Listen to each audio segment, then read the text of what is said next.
There is an old Buddhist teaching that says we do not suffer only because life is difficult.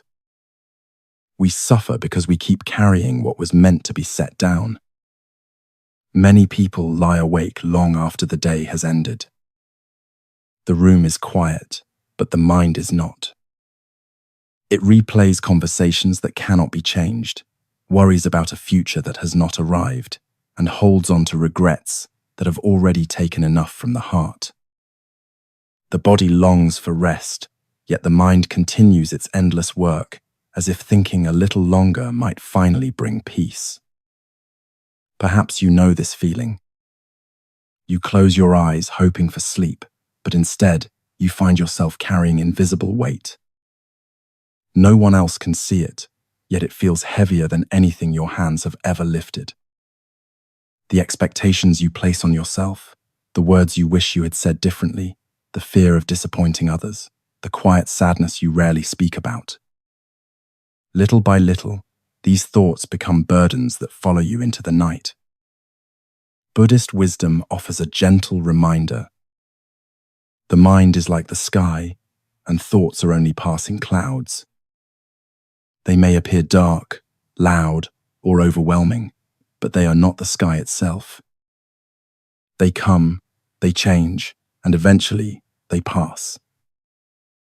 We do not find peace by fighting every thought.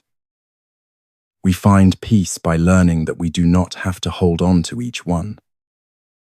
This is not about pretending that life is easy or forcing yourself to be positive. It is about discovering another way to meet your own mind with kindness instead of judgment, with patience instead of resistance, and with the quiet courage to loosen your grip on what no longer serves you. As you listen, there is nothing you need to solve tonight. No race to finish. No perfect version of yourself to become before morning. Simply allow these reflections to accompany you like a trusted friend walking beside you in silence. Perhaps, with each gentle breath, one heavy thought can be released. And perhaps, in that small act of letting go, you will discover the stillness that has been waiting within you all along. There is a quiet teaching in Buddhism that says we suffer not only because life places heavy things in our hands, but because we continue holding them long after they are no longer ours to carry. It is a simple thought, yet it touches something deeply familiar in almost every human heart. Most of us have learned how to keep going. We learn how to meet deadlines, solve problems, care for people we love, and endure disappointments without saying very much. What we are rarely taught is how to gently set something down. We become so accustomed to carrying invisible burdens that they begin to feel like part of who we are. We no longer notice how much energy is spent replaying old conversations, worrying about uncertain tomorrows, or measuring ourselves against expectations that never seem to end. We simply call it life. Yet somewhere beneath all of that effort, there is another possibility. There is a quieter way of living. One that does not ask us to become stronger with every passing year, but kinder toward ourselves. Perhaps peace does not begin when life finally becomes easy. Perhaps it begins when we stop believing that every burden deserves a permanent place in our hands. If you look closely at nature, nothing seems eager to hold on forever. Autumn trees release their leaves without believing they have failed. Rivers never cling to the water that has already passed. Clouds do not remain in one shape because they are afraid of becoming something new. Even the day knows when to surrender itself to the night. Yet human beings often believe that holding on is a sign of responsibility, loyalty, or strength. We hold on to painful memories because we think forgetting would somehow betray what happened. We hold on to guilt because we believe it proves we have learned our lesson. We hold on to worry because it creates the comforting illusion that we are preparing ourselves for whatever might happen next. Little by little, the mind becomes crowded with things it was never designed to carry forever. The Buddha never asked people to stop loving, stop caring, or stop engaging with life. Instead, he gently invited them to notice the difference between caring and clinging. There is a profound difference between holding a flower gently in your open hand and squeezing it so tightly that it can no longer breathe. Love can exist without possession. Responsibility can exist without constant anxiety. Hope can exist without demanding certainty. Letting go does not mean becoming indifferent. It means allowing life to move through you without every experience becoming another weight that settles upon your heart. Think for a moment about someone carrying a backpack on a long mountain trail. At the beginning of the journey, they hardly notice its weight. A few extra items seem harmless. An extra bottle of water, another camera lens, a thick book they may never read, a jacket they probably will not need. Each object feels reasonable by itself. Yet hour after hour, step after step, the weight quietly changes the way they walk. Their shoulders tighten. Their breathing becomes shallow. Their posture bends forward. The mountain has not grown steeper, but every step feels more difficult. Our inner life often unfolds in much the same way. Rarely is it one enormous tragedy that leaves us exhausted. More often, it is the accumulation of countless small burdens that were never released. A criticism remembered for years. A mistake replayed 1,000 times. A hope that quietly turned into disappointment. An apology never received. A future endlessly rehearsed inside the imagination. None of these thoughts seem especially heavy by themselves. Yet together, they become an invisible backpack that accompanies us everywhere, even into the silence of the night. Perhaps this is why bedtime can feel strangely difficult. During the day, activity distracts us. There are emails to answer, errands to complete, meals to prepare, conversations to have, responsibilities to fulfill. But when everything finally becomes quiet, the mind often opens the backpack it has been carrying all day. One by one, the stones appear again. We remember something embarrassing we said years ago. We wonder whether someone misunderstood us. We imagine conversations that may never happen. We rehearse futures that do not yet exist. The body lies in bed, asking for rest, while the mind keeps volunteering for another shift of work.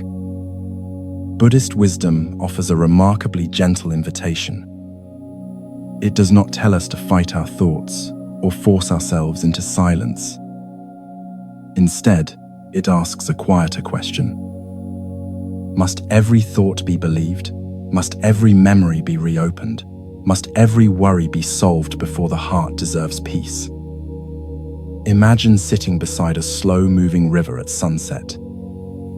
Leaves drift across the water, carried effortlessly by the current. Some move quickly. Others circle for a while before continuing downstream. You do not chase them. You do not become upset because one leaf remains longer than another. You simply notice them passing. The river does not argue with the leaves. It does not collect them. It does not identify itself with them. It allows them to come and go. The mind can become like that river. Thoughts will still appear. Some will be joyful, others painful. Some will seem loud enough to demand your attention. Yet they are still only passing visitors. They are not the whole landscape of your being. There is always a deeper awareness quietly watching, one that has never been damaged by the storms moving across its surface. Many years ago, A traveler named Daniel arrived at a small monastery tucked into the mountains outside Kyoto. He had spent more than 20 years building a successful career as an architect in London. Friends admired his achievements.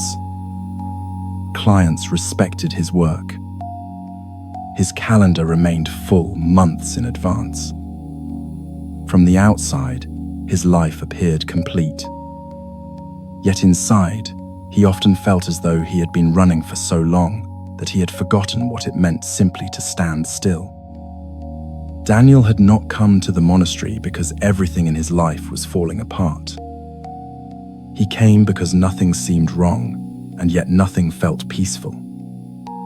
Success had answered many questions, but not the quiet ache that greeted him each evening. He hoped the mountains might offer something he could not find inside another meeting, another promotion, or another carefully planned vacation. When he climbed the stone path leading toward the monastery, he carried a large hiking backpack.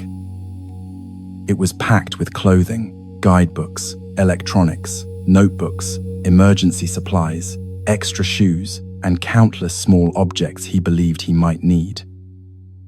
By the time he reached the entrance, sweat covered his forehead. An elderly monk sweeping fallen leaves looked up and smiled. "You must have traveled a long way," he said gently. Daniel laughed as he adjusted the heavy straps digging into his shoulders. "It certainly feels that way." The monk leaned on his broom and asked, "How long have you been carrying that backpack?" "Since early this morning." The monk nodded thoughtfully before asking another question. "And before today?" Daniel hesitated. Then a small smile crossed his face. "If I'm being honest, probably most of my adult life." The monk did not reply. He simply returned to sweeping the courtyard. Later that afternoon, the two walked together through quiet gardens where bamboo swayed gently in the breeze and small streams wound between moss-covered stones. They spoke very little. At one point, the monk stopped walking and held out his hand. "May I carry your backpack for a moment?" Daniel gladly removed it. The monk placed it carefully on the ground. Neither of them picked it up again. Instead, they continued walking through the garden.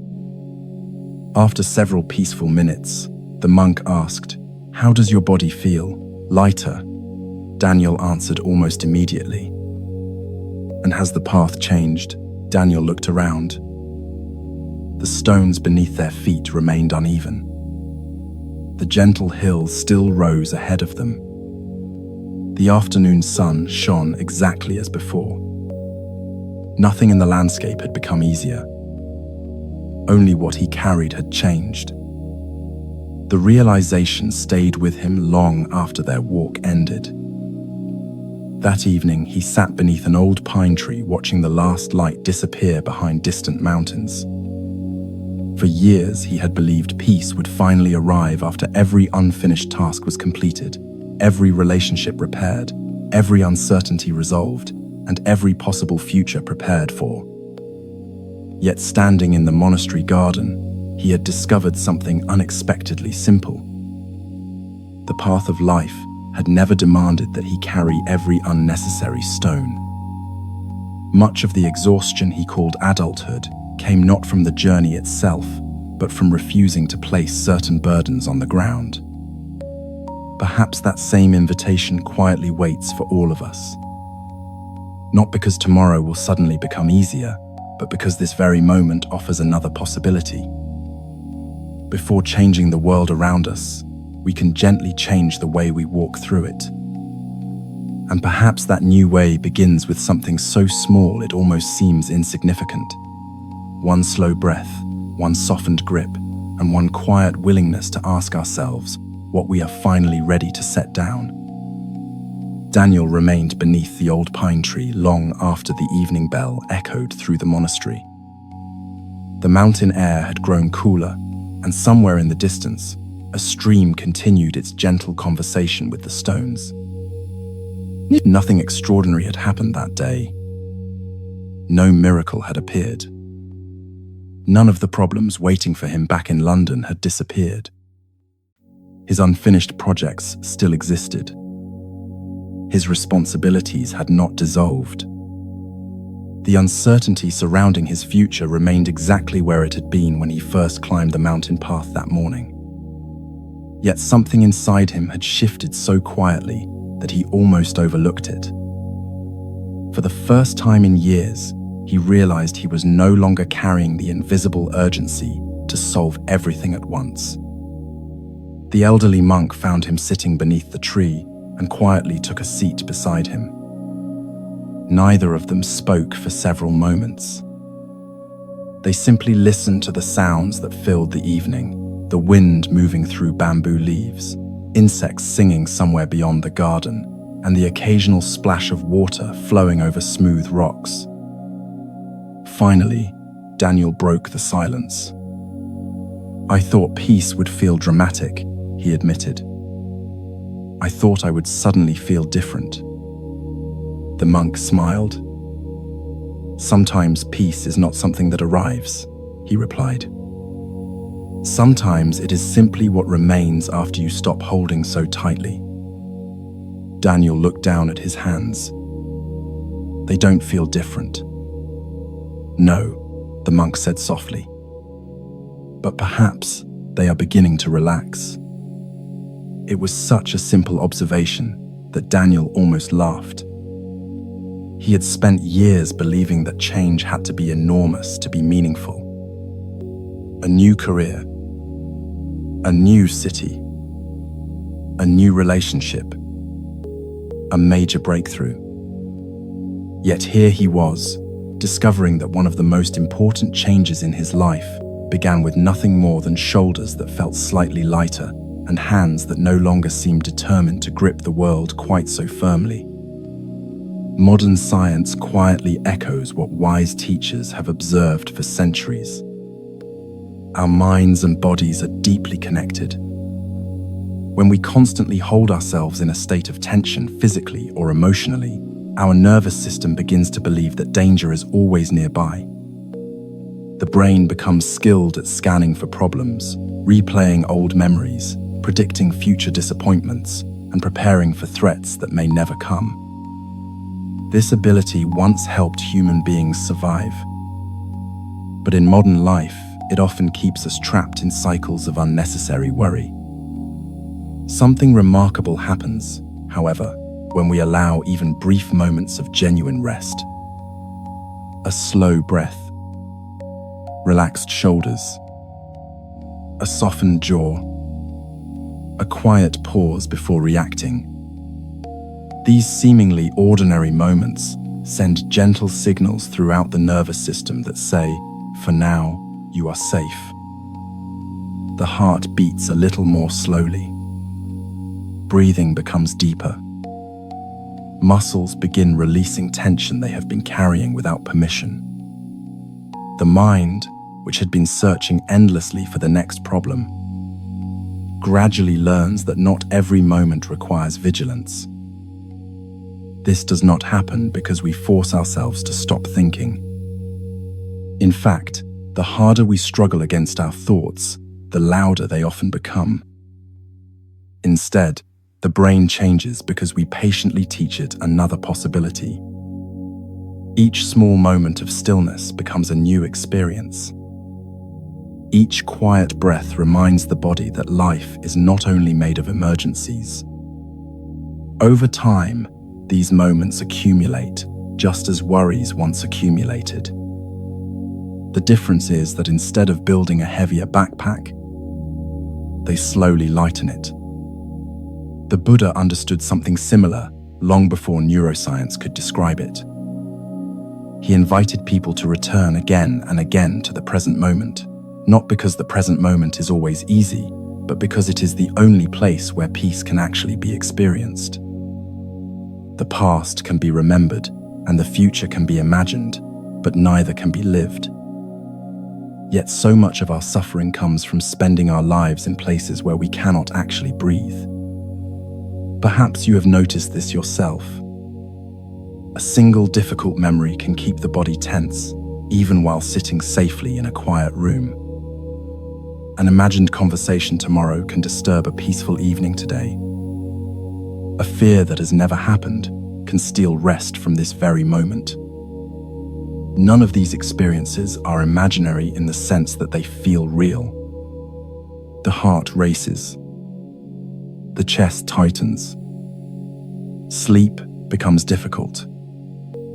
Yet the mind is responding not to what is happening now, but to what it believes might happen or should have happened. This is why letting go is not an act of forgetting. It is an act of returning to this breath, returning to this room, returning to this evening, returning to the simple truth that, right now, life is asking much less of you than your thoughts may be demanding. Many people misunderstand the idea of letting go. They fear that if they stop worrying, they will become irresponsible. They believe that if they forgive, they are saying the hurt did not matter. They imagine that acceptance means surrendering their dreams or pretending that injustice is acceptable.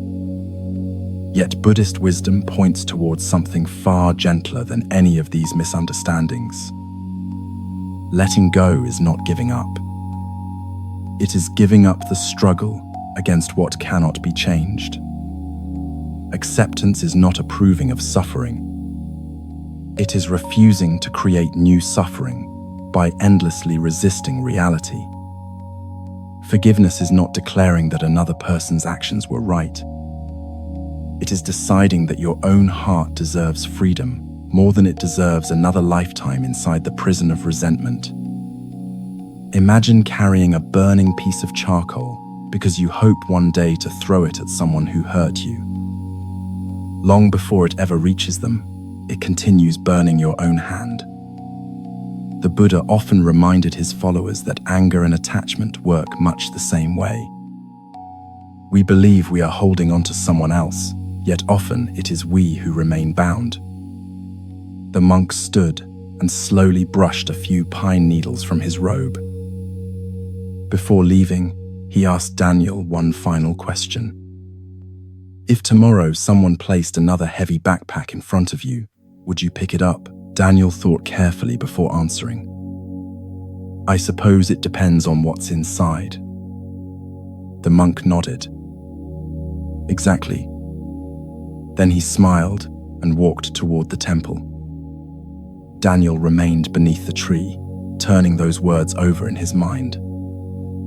How often had he accepted emotional burdens without ever looking inside them? How many expectations had he inherited simply because others believed he should carry them? How many worries belonged to tomorrow rather than today? How many regrets had already finished teaching him everything they could teach? Perhaps wisdom was not about becoming someone who never carried anything. Perhaps wisdom was learning to ask before lifting another weight, is this truly mine to carry? There is deep hope hidden inside that question.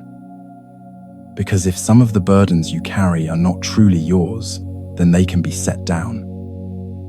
Not all at once, not perfectly, but little by little. One expectation, one regret, one unnecessary fear, one impossible standard, one anxious thought that no longer deserves your complete trust. Life may still ask much of you tomorrow. People will still misunderstand you sometimes. Plans will still change. Loss will still visit every human heart. None of us can prevent these things completely. Yet there is another truth that quietly lives beside them. You do not have to carry yesterday into tomorrow. You do not have to solve every uncertainty before allowing yourself one peaceful evening. You do not have to become perfect before you deserve rest. As this day gently comes to an end, perhaps there is nothing left to prove, nothing left to defend, nothing left to rehearse 100 more times before morning arrives. Let your breathing become a little slower. Let your shoulders soften without effort. Let your thoughts come and go like evening clouds crossing an open sky. If one worry returns, greet it gently rather than fighting it. If one regret appears, acknowledge it without inviting it to stay. If one hope quietly rises within your heart, hold it lightly, the way you might hold a small bird, carefully enough to protect it, gently enough to let it breathe. The path ahead will still be waiting when the sun rises again. Tonight, however, life offers a quieter invitation. Not to solve everything, but simply to stop carrying more than this moment asks of you. And perhaps, without even realizing when it happened, you may discover that the peace you have been searching for has not arrived from somewhere outside you. It has been patiently waiting beneath the weight you are finally learning to set down. There is a quiet misunderstanding that follows many of us throughout life. We believe that peace belongs to those who finally get everything right. We imagine that if we work a little harder, become a little wiser, make fewer mistakes, or keep every part of our lives under perfect control, then one day we will deserve to rest. Until that day arrives, we keep chasing an invisible finish line that somehow always moves a little farther away. It is a tiring way to live, not because we lack strength, but because perfection never stops asking for more. The Buddha often reminded people that suffering does not arise simply because life is imperfect. Rather, much of our suffering comes from insisting that life should be different from what it is. We resist uncertainty. We resist mistakes. We resist change. We resist the simple truth that every human life will contain unfinished conversations, imperfect decisions, unexpected losses, and countless moments when things do not unfold according to our plans. Yet none of these realities make us failures. They simply make us human. Many of us learned very early that love, approval, or success seemed connected to performance.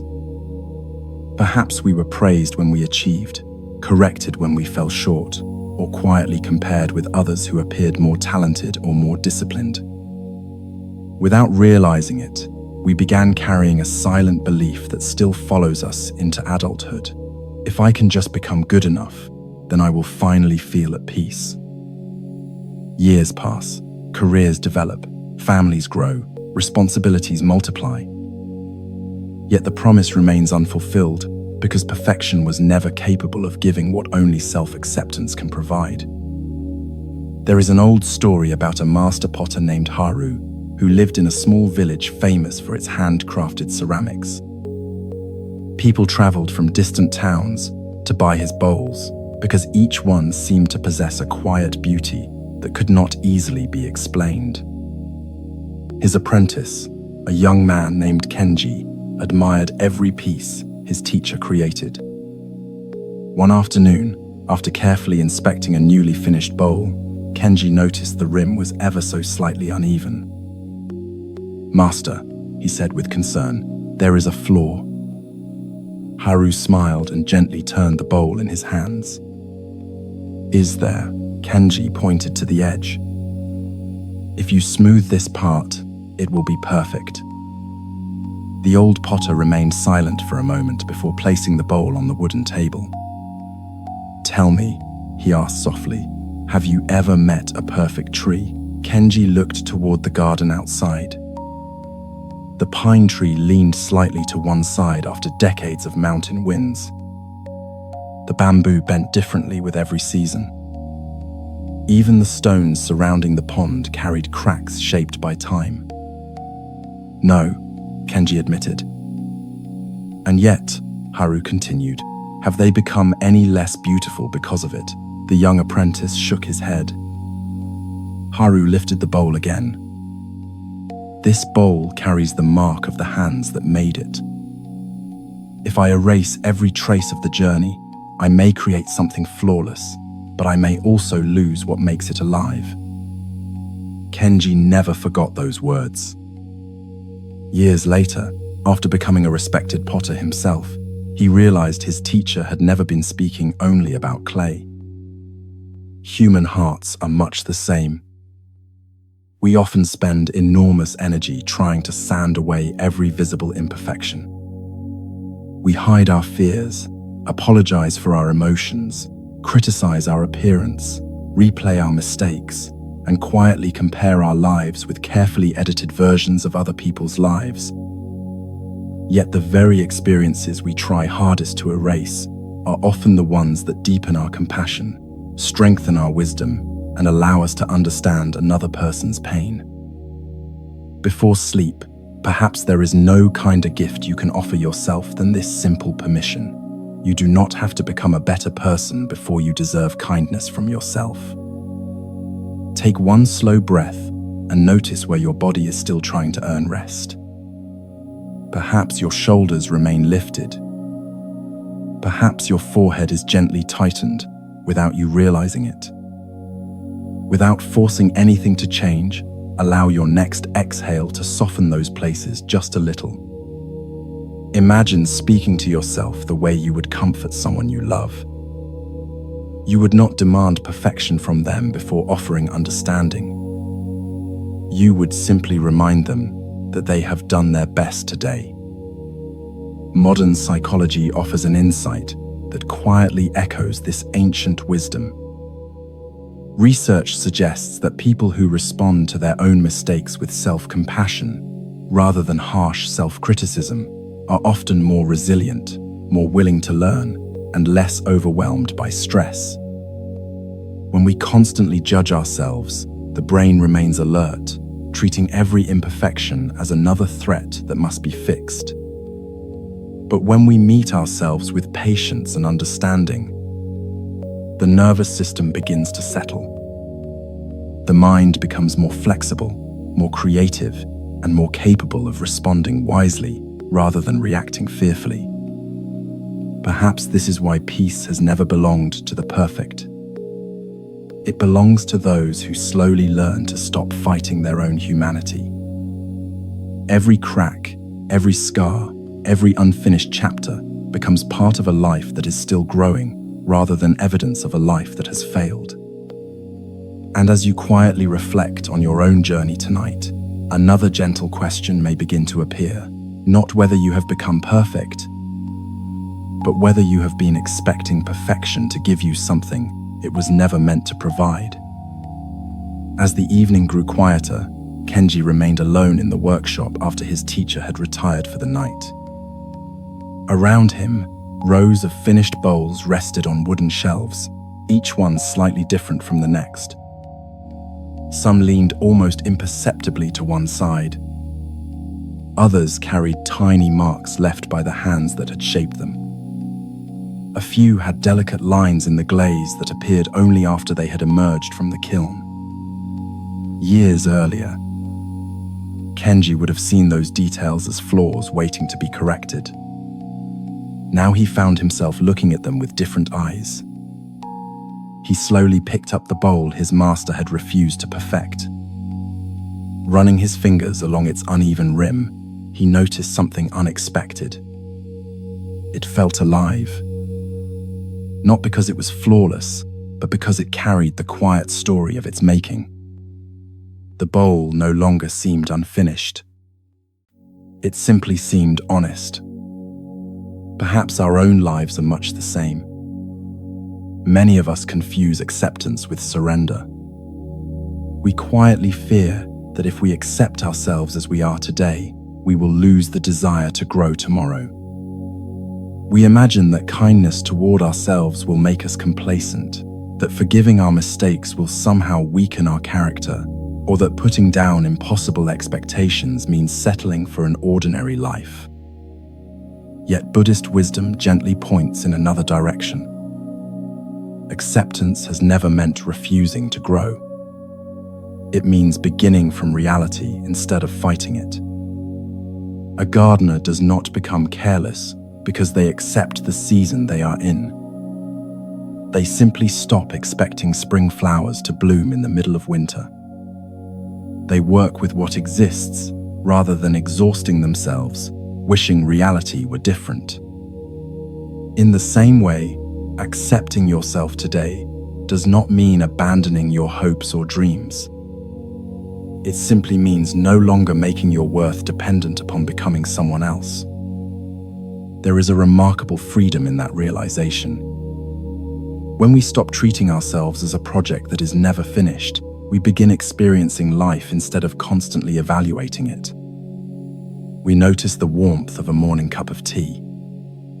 We hear laughter without comparing ourselves to others. We accomplish our work because it matters, not because we hope it will finally make us feel enough. The mind becomes quieter, not because every problem has disappeared, but because it is no longer arguing with every imperfect moment. Think back over your own life for a moment. How many decisions were made out of love? How many were made out of fear that you were not enough? How many long hours were spent trying to prove your value rather than simply expressing it? Perhaps there were days when you believed one more achievement would finally silence your inner critic. Perhaps you thought one more compliment, one more success, one more perfect version of yourself would bring lasting peace. Yet every accomplishment was quickly followed by another expectation, another comparison, another standard waiting just beyond your reach. This is the quiet trap of perfection. Its promise is always tomorrow. Its reward never arrives today. The Buddha often reminded his students that craving wears many different masks. Sometimes we crave possessions. Sometimes we crave recognition. Sometimes we crave certainty.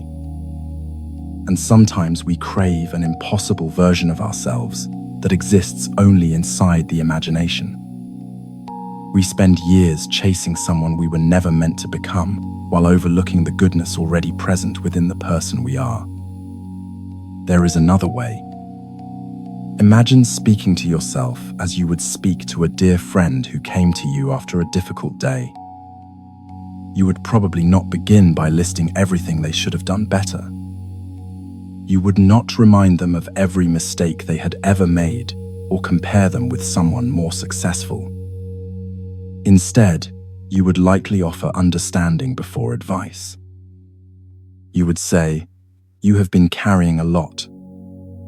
You would notice their tired eyes before questioning their decisions. You would recognize their effort before measuring their results. What would happen if, for just a few quiet moments this evening, you offered yourself that same kindness, not because you have earned it, not because you have finally become good enough, but because every human heart deserves compassion simply by being human. Self-compassion is not self-indulgence. It is not making excuses or avoiding responsibility. It is the willingness to stand beside yourself even when life feels uncertain. Just as a loving parent does not stop caring for a child after a mistake, wisdom does not abandon us in moments of imperfection. In many ways, those are the moments when kindness matters most. Perhaps you have noticed how quickly your mind remembers what went wrong today. A conversation you wish had gone differently. Something left unfinished. Words spoken too quickly. Opportunities missed. Yet the same mind often forgets the countless quiet things you did well. The patience you showed. The effort you made. The kindness you offered without anyone noticing. The simple fact that you kept going even when the day asked more of you than you thought you could give. Sometimes peace begins not by doing more, but by remembering what the mind has overlooked. Take one gentle breath.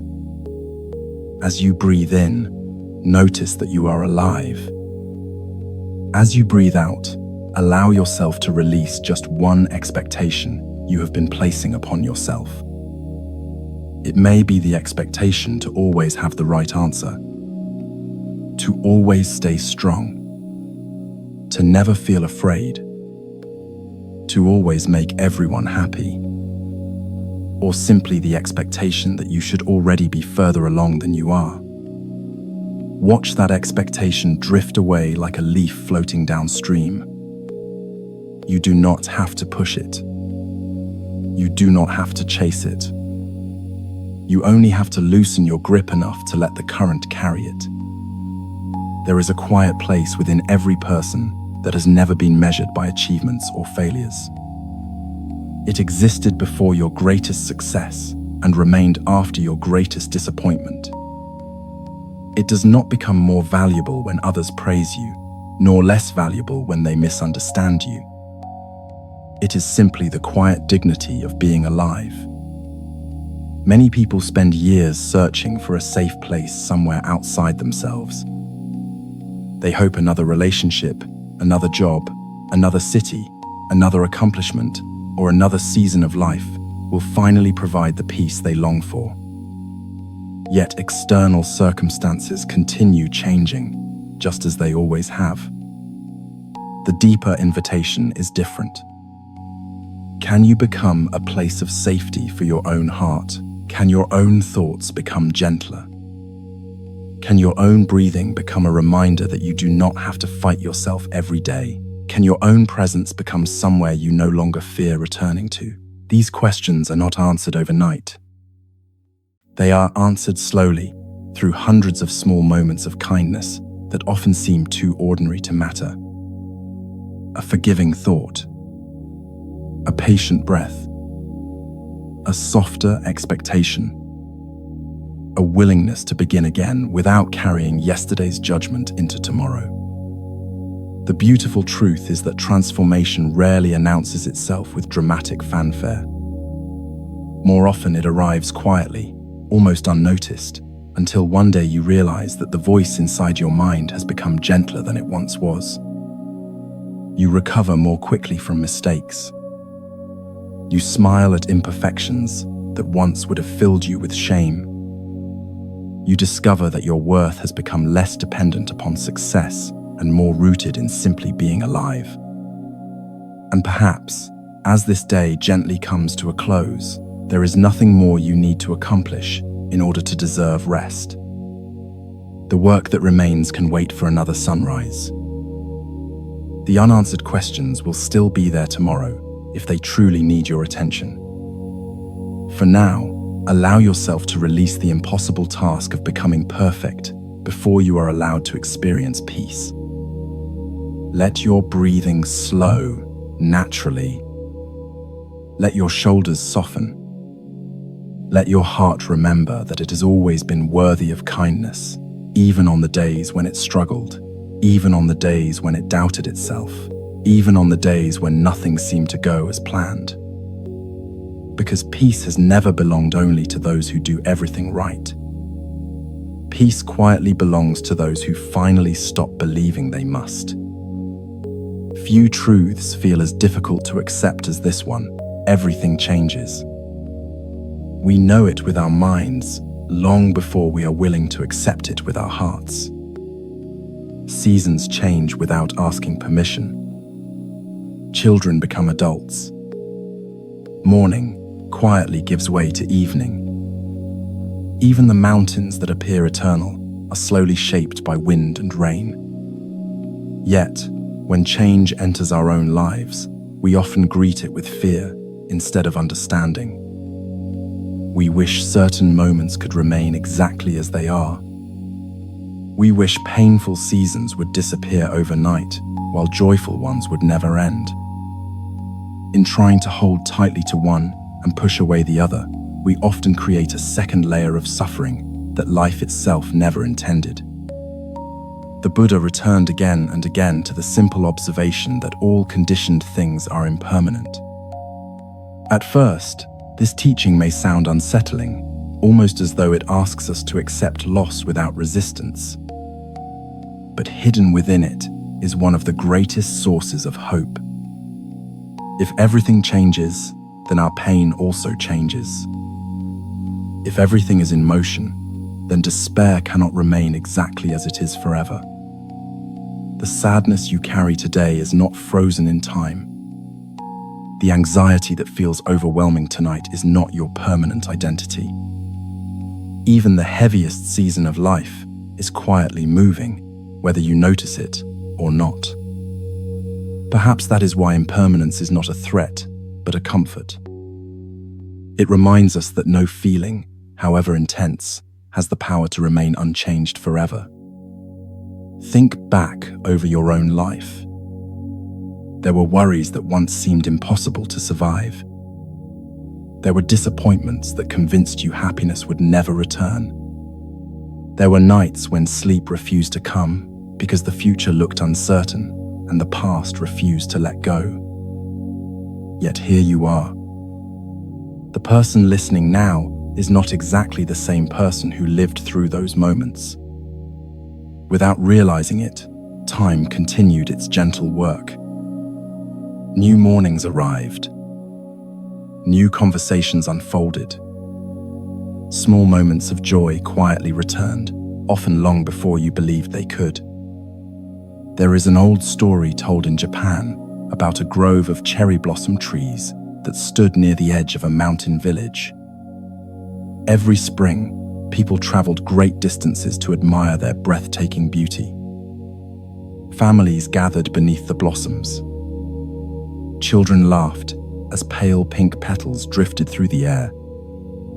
Artists filled sketchbooks with delicate branches, hoping somehow to preserve what they saw. Yet the blossoms themselves seemed entirely unconcerned with how long they would remain. Among the visitors was a young woman named Aiko, who came every year carrying a small notebook. She wrote poems beneath the same tree each spring, believing she had finally found the perfect place where beauty could never disappoint her. But one windy afternoon, only days after the blossoms had reached their peak, a sudden breeze swept across the hillside. Thousands of petals lifted into the air at once, dancing like soft snow before covering the ground in shades of pale pink. Aiko watched in silence. "It is over already," she whispered. An elderly gardener nearby heard her words. He smiled without looking away from the trees. "Is it?" he asked. She frowned. "The blossoms are gone." The gardener gently picked up a single fallen petal resting on his sleeve. "If they stayed forever," he said, "would you still come each spring to see them?" Aiko hesitated. "I suppose not." "The blossom is beautiful," the old man continued, "because it teaches us not to cling. It does not fight the wind. It does not ask another season to remain. It blooms fully, lets go completely, and trusts that life already knows how to continue." Those words remained with Aiko long after the petals had disappeared. Years later, she would realize that the cherry blossoms had never been teaching her about flowers. They had been quietly teaching her how to meet every season of her own life. Human thoughts behave much like those drifting petals. Some remain only for a moment before disappearing on their own. Others circle inside the mind for hours or even days. The instinct is often to chase them, argue with them, or push them away. Yet mindfulness offers another possibility. Instead of becoming entangled with every thought, we can simply notice it, arriving, acknowledge that it is here, and watch as it slowly changes. Imagine sitting beneath a wide open sky. Clouds pass overhead without asking your permission. Some are bright and light. Others are dark with rain. None remain in exactly the same shape for very long. Your mind can become like that sky. Thoughts continue appearing, but you no longer mistake them for the whole of who you are.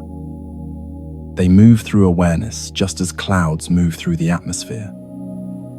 You do not need to chase the pleasant ones or battle the difficult ones. You simply allow them space to come and go. This way of meeting the mind may feel unfamiliar at first. Many of us have spent years believing we must solve every uncomfortable thought the moment it appears. We assume that if anxiety enters, we must immediately search for certainty. If regret appears, we must replay the past until we discover a better ending. Yet every time we respond in this way, the mind quietly strengthens the habit of returning to the same worries. There is another path, one built not through force but through gentle repetition. Each time you notice a thought without becoming trapped inside it, you teach your mind something new. Each time you return your attention to the rhythm of your breathing, instead of following another fearful prediction, you create another small experience of safety. Modern neuroscience suggests that the brain is constantly learning from repeated experiences. Just as worry can become a habit through repetition, calm can also become familiar through repetition. Every gentle breath, every moment of mindful awareness, every quiet return to the present becomes another reminder that you are not required to follow every thought that appears. The transformation is rarely dramatic. It often happens so gradually that you notice it only in hindsight. One day you realize that a thought which once controlled your entire evening now passes through your mind without staying very long. A memory that once brought overwhelming pain begins to soften around the edges. An uncertainty that once demanded immediate answers becomes something you can simply acknowledge before returning to the life unfolding right in front of you. Perhaps the mind is learning the same lesson as the cherry blossom. Perhaps it is slowly discovering that nothing needs to be held forever, because everything, by its very nature, already knows how to move. And if that is true, then the question quietly waiting for us is no longer whether change will come, but whether we are willing to let it carry us, instead of continuing to resist its gentle flow. The more we quietly reflect upon change, the more another misunderstanding begins to dissolve. Many people fear impermanence because they believe that if everything changes, then everything meaningful must eventually disappear. They worry that accepting change means accepting loss without hope, that opening their hands will somehow erase everything they have ever loved. Yet this is not what Buddhist wisdom points toward. Change does not take away what truly matters. It simply changes the way it lives within us. Think about someone who has deeply shaped your life. Perhaps they are no longer beside you. Perhaps time, distance, or even death has carried them somewhere beyond your reach. Their physical presence may have changed, yet kindness they once offered can still influence the way you speak to another person today. Their patience may quietly live on each time you choose understanding over anger. Their courage may continue breathing inside the difficult decisions you now make for yourself. The form has changed, but the love has not disappeared. It has simply found another way to exist. The same is true for many seasons of life. Childhood ends, yet wonder can remain. Youth changes, yet wisdom quietly grows in its place. A difficult chapter closes, yet the compassion born from that experience may stay with you forever. Impermanence does not erase what is precious. Often, it reveals what is truly essential by allowing everything else to fall away. Perhaps this is why the Buddha encouraged people not to cling to appearances but to look more deeply. When we cling only to forms, change feels frightening because forms inevitably shift. But when we learn to recognize qualities such as kindness, compassion, wisdom, generosity, and love, we discover that these can continue expressing themselves in endlessly changing ways. Like water taking the shape of different rivers without ever losing its nature.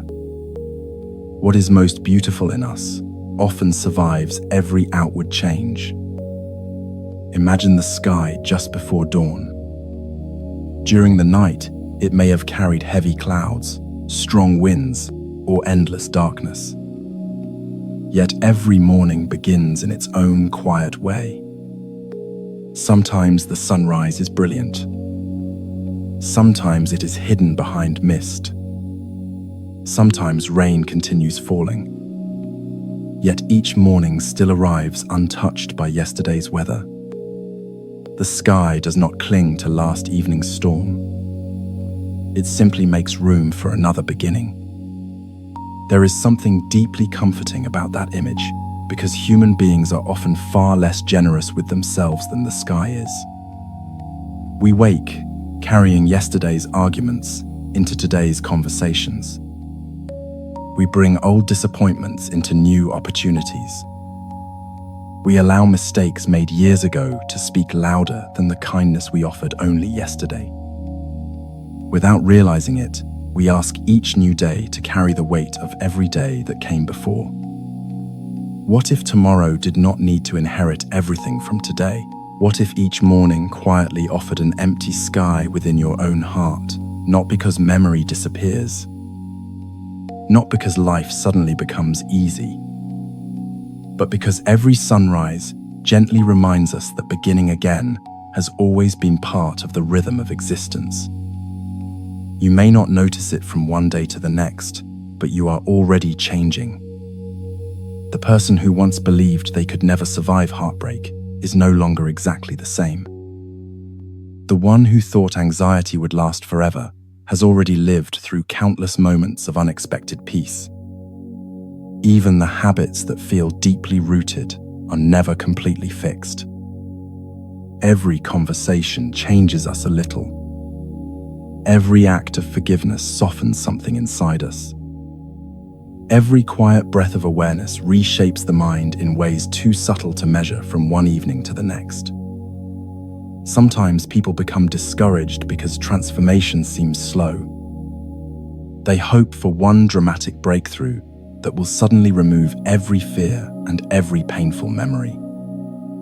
Yet nature rarely works that way. Mountains are carved by countless drops of rain. Forests grow one ring at a time. Rivers create valleys through patient persistence rather than force. Human hearts often heal in the same gentle manner. One day you notice that something which once kept you awake all night now visits only for a few moments before passing. Another day you realize you responded with patience where anger would once have appeared. Months later, you may find yourself smiling at a memory that once caused only tears. These are not small changes. They are evidence that life has been quietly working within you all along. The Buddha never asked anyone to become someone else. He simply invited people to wake up to the person they were continually becoming. Each mindful breath, each compassionate choice, each moment of letting go becomes another step in that quiet unfolding. Even when you cannot see the path clearly, the journey continues beneath the surface, much like seeds growing unseen beneath the soil, long before spring flowers appear. Perhaps this evening you are carrying questions that have no immediate answers. Perhaps there are decisions waiting for tomorrow, conversations that cannot yet happen, or uncertainties that no amount of thinking will resolve before morning. If so, notice how gently life invites you to loosen your grip. Tomorrow will arrive, whether you rehearse it 100 times tonight or not. Morning has never needed our worrying in order to find us. The sun has never required permission to rise. The birds do not practice tomorrow's song before they sleep. Nature trusts the unfolding of another day with remarkable simplicity. Perhaps we too can learn something from that trust. As you rest here for these final moments, allow your breathing to become slow and unhurried. Imagine the wide open sky before sunrise, vast enough to hold every passing cloud without becoming one of them. Let your thoughts drift across that sky without chasing them. Let today's worries remain where today belongs. Let yesterday quietly settle into the distance. You do not need to force yourself to stop thinking. You do not need to convince yourself that everything will be perfect tomorrow. It is enough to remember that life has carried you through every changing season until this very moment, and it will continue carrying you into the next. Everything changes. The difficult days, the joyful days, the questions, the answers, the fears, the hopes. Even the person listening to these words is already becoming someone slightly different from the one who began listening only a little while ago. So let tomorrow come in its own time. There is no need to meet it before it arrives. For now, this single breath is enough. This single moment is enough. And within this quiet moment, perhaps you can begin to feel the gentle truth that has been waiting beneath every season of your life. Change has never been your enemy. More often than not, it has been the quiet path by which healing found its way to you. There is a quiet question that many people never think to ask themselves. It is not whether they have been kind to others, because most people genuinely try. It is something much closer to the heart. Have you been kind to yourself? For many of us, compassion flows outward with surprising ease. We comfort a grieving friend. We forgive a child's mistake. We patiently encourage someone who has lost confidence. We instinctively soften our voice when another person is suffering. Yet when we turn inward, something changes. The gentle voice disappears. In its place comes a relentless critic, one that remembers every failure, magnifies every weakness, and quietly whispers that we should have been stronger, wiser, more disciplined, or somehow better than we were. Perhaps this is one of the quiet paradoxes of being human. We often offer to others the very kindness we deny ourselves. The Buddha's teachings invite us to notice this habit, not with judgment, but with curiosity. Compassion was never meant to flow in only one direction. Like a spring that nourishes every field it reaches, true compassion begins wherever suffering is found. If suffering exists within another person, compassion naturally responds. But if suffering exists within our own heart, why should compassion suddenly stop at the edge of our own skin? Many people believe self-compassion is selfish. They fear that if they become too gentle with themselves, they will lose their motivation or become careless. Yet Buddhist wisdom quietly offers another understanding. Compassion does not remove responsibility. It removes unnecessary cruelty. There is a profound difference between learning from a mistake and punishing yourself for it forever. Imagine trying to help a frightened child learn to walk. You would not shout each time they stumbled. You would not compare them with children who learned more quickly. You would not tell them they were a disappointment because they fell. Instead, you would kneel beside them, brush away the dust, smile gently, and encourage them to stand again. Growth happens most naturally in places where kindness is present. Perhaps our own hearts deserve the same environment.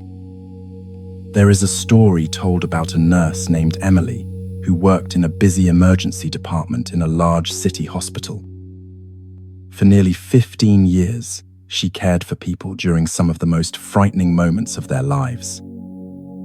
She held frightened hands before surgery, comforted families waiting for difficult news, and remained calm while others around her panicked. Her colleagues admired her quiet strength. Patients often remembered her gentle voice long after they had forgotten the names of their doctors. Yet few people knew how differently Emily treated herself. If a patient thanked her, she quickly dismissed the compliment. If she made even a small mistake, she replayed it for days. If another nurse seemed more confident, she silently compared herself until exhaustion settled into her bones. She gave endless compassion away while quietly believing she deserved very little herself. One winter evening, after an especially difficult shift, Emily visited an elderly therapist named Margaret, whom she had been seeing for several months. Emily sat heavily in the chair and sighed. "I don't understand," she admitted.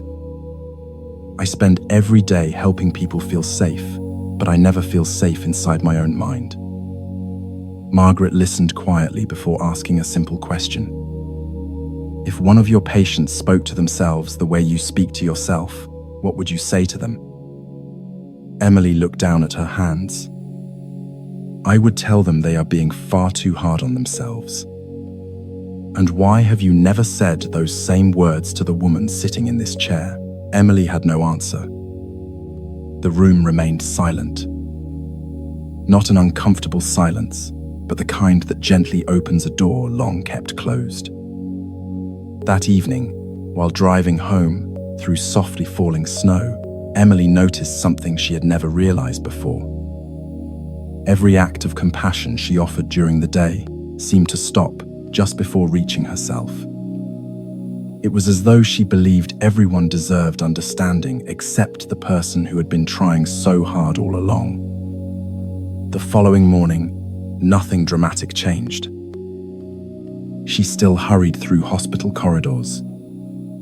She still made difficult decisions. She still encountered pain she could not erase. But one small habit began to change. Whenever she noticed the familiar voice of self-criticism, she quietly paused and asked herself one question. If someone I loved were carrying this same burden, how would I speak to them? Little by little, the answer changed everything. Sometimes she simply whispered, "You did your best." Sometimes it was, "You are tired, not broken." Other days it was nothing more than a slow breath before continuing her work. The words themselves were simple. Their effect was profound. Perhaps compassion often begins that way, not with grand gestures, but with ordinary moments, repeated often enough that they become the new language of the heart. If you wish, allow yourself to try something equally simple now. There is nothing to achieve, nothing to perfect. Simply notice your breathing as it already is. Feel the quiet rise of your chest. Feel the gentle release of each exhale. Without changing anything, imagine placing one hand lightly over your heart, whether physically or only in your imagination. Not as a ritual, not as a technique, only as a small gesture that says, "I am here." Now bring to mind a version of yourself who struggled today. Perhaps they worried too much. Perhaps they became impatient. Perhaps they felt lonely, overwhelmed, or uncertain. Do not judge that person. Simply picture them as you would picture a dear friend sitting quietly beside you. What would your voice sound like? Would it be harsh? Would it demand perfection? Or would it become softer? Perhaps you might simply say, "I know today was difficult. I know you have been carrying more than anyone else can see. You are allowed to rest for a little while." These quiet phrases are not meant to erase pain. They simply remind the heart that it no longer has to face pain alone. Modern neuroscience has begun revealing something that contemplative traditions have understood for centuries. When we repeatedly respond to ourselves with warmth instead of constant criticism, the nervous system gradually begins to settle. Areas of the brain associated with threat become less reactive, while networks connected with emotional regulation, trust, and resilience grow stronger over time. Compassion is not merely a comforting idea. It becomes a lived experience that slowly teaches both the mind and the body that safety is possible. Perhaps this is why genuine compassion has such extraordinary power. Force may create temporary change, but kindness creates the conditions in which lasting transformation becomes possible. And if that is true, then the most important relationship compassion can heal may not begin somewhere outside us. It may begin with the quiet conversation we have been having with ourselves, all along a conversation that, little by little, is ready to become gentler. As Emily continued practicing this new way of speaking to herself, she began noticing something she had overlooked for years. The moments when she felt most exhausted were not always the moments when her work was the hardest. Often, they were the moments when she had quietly turned her own heart into another place of struggle. One mistake became a reason to question her worth. One difficult conversation became evidence that she was not good enough. One imperfect day somehow erased dozens of meaningful ones that had come before. It was not the hospital alone that was wearing her down. It was the silent battle she carried inside herself. Many people believe that being hard on themselves is a sign of strength. They imagine that self-criticism keeps them disciplined, that relentless pressure creates excellence, or that kindness toward themselves will make them weak. It is a belief deeply rooted in many cultures and many lives. We admire endurance. We praise those who push through exhaustion. We quietly assume that gentleness belongs to those who cannot face reality. Yet life tells a different story. Consider the strongest tree in a forest after a storm. It is rarely the rigid one that refuses to bend. More often, it is the one that moves with the wind without breaking. Its strength comes not from resisting every force around it, but from knowing when to remain rooted and when to yield. Human hearts are much the same. Kindness is often misunderstood because it is quiet. It does not demand attention. It does not compete. It does not shout. Yet beneath its gentle appearance lies extraordinary courage. It takes courage to remain patient when anger feels easier. It takes courage to forgive when resentment seems justified. It takes courage to begin again after failure without becoming your own enemy. The Buddha never described compassion as weakness. On the contrary, compassion requires a kind of inner strength that force can never produce. Anyone can react with anger in a painful moment. Anyone can speak harshly when disappointment arrives. But to pause, to breathe, and to choose understanding instead, that is a strength cultivated over time. There is another story often told in Zen monasteries about a young monk who once asked his teacher, "Master, why do kind people seem to suffer so much?" The old teacher smiled gently. "Because you are confusing kindness with softness." The young monk looked puzzled. "Aren't they the same?" The teacher picked up a small bowl of water and carried it outside. They stood beside a mountain stream rushing over smooth stones. "Which is stronger?" the teacher asked. "The stone or the water?" "The stone, of course." The teacher poured the bowl into the flowing stream. "And yet, return here in 100 years." The young monk remained silent. "It is the water," the teacher continued, "that will shape the stone." Compassion often works in the same quiet way. It does not conquer through force. It transforms through consistency. A single act of kindness may seem small. One patient word may appear insignificant. One forgiving thought may feel almost invisible. Yet over months and years, these gentle moments reshape a human heart more deeply than constant criticism ever could. Perhaps you have experienced this yourself. Think of someone whose kindness changed your life. Maybe they never gave you extraordinary advice. Maybe they never solved your problems. Perhaps all they did was listen without judging, or speak one gentle sentence at exactly the right moment, or believe in you before you believed in yourself. Years may have passed, yet you still remember how you felt in their presence. Not because they were powerful, because they were kind. Now consider another question. How often have you spoken to yourself with that same kindness? Many of us spend years waiting for someone else to become the safe place we long for. We hope another person's approval will finally quiet our doubts. We imagine that one perfect relationship, one successful career, or one life-changing achievement will allow us to feel secure within ourselves. Yet even the deepest relationships cannot replace the conversation that quietly continues inside your own mind every day. If your inner voice is always impatient, no amount of praise from others will ever feel enough.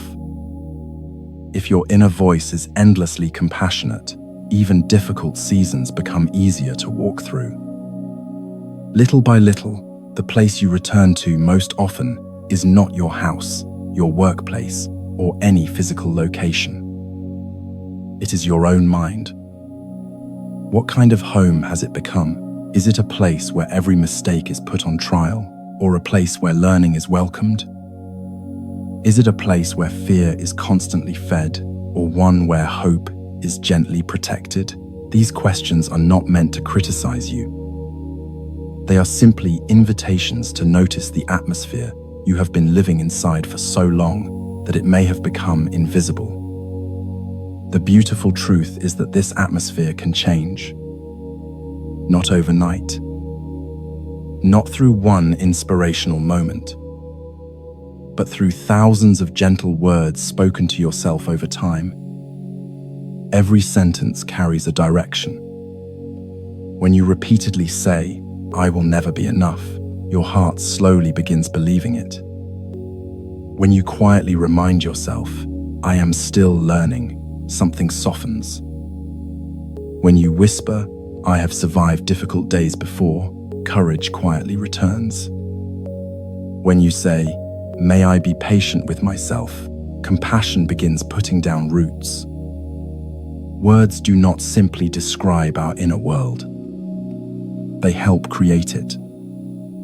Perhaps this is why so many Buddhist teachings emphasize right speech. We often think of right speech as something directed toward others, but perhaps the person who hears our words most often is ourselves. Every day, an ongoing conversation unfolds inside the mind. Some of those words heal, others quietly wound. Every gentle sentence becomes like a drop of clear water falling into a still pond, creating ripples that travel much farther than we realize. So tonight, if only for these few quiet moments, allow your inner voice to become a little softer. There is no need to pretend everything is perfect. There is no need to convince yourself that life has been easy.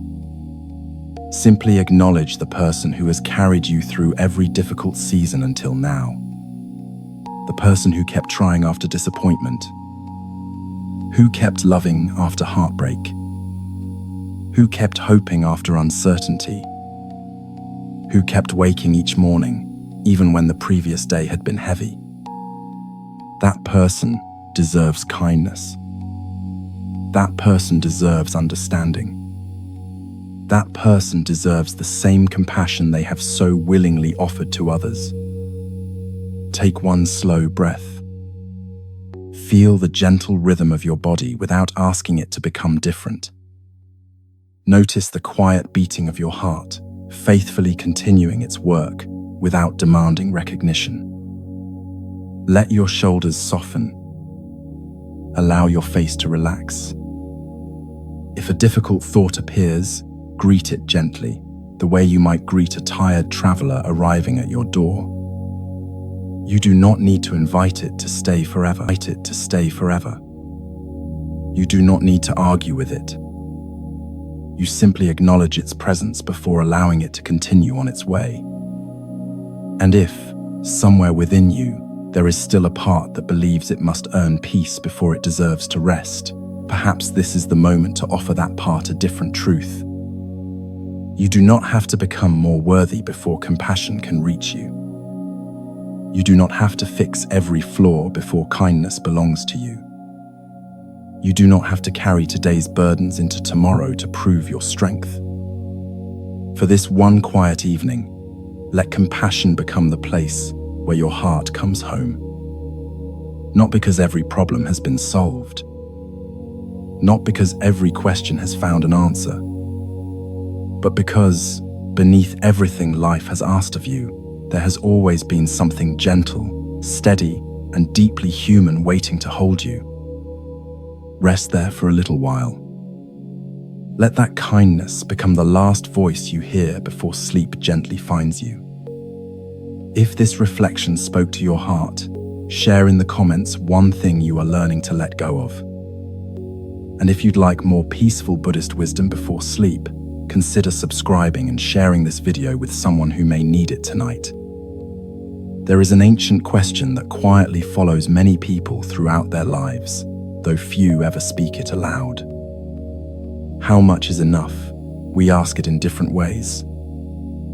How much money would finally make me feel secure? How much success would convince me that I matter?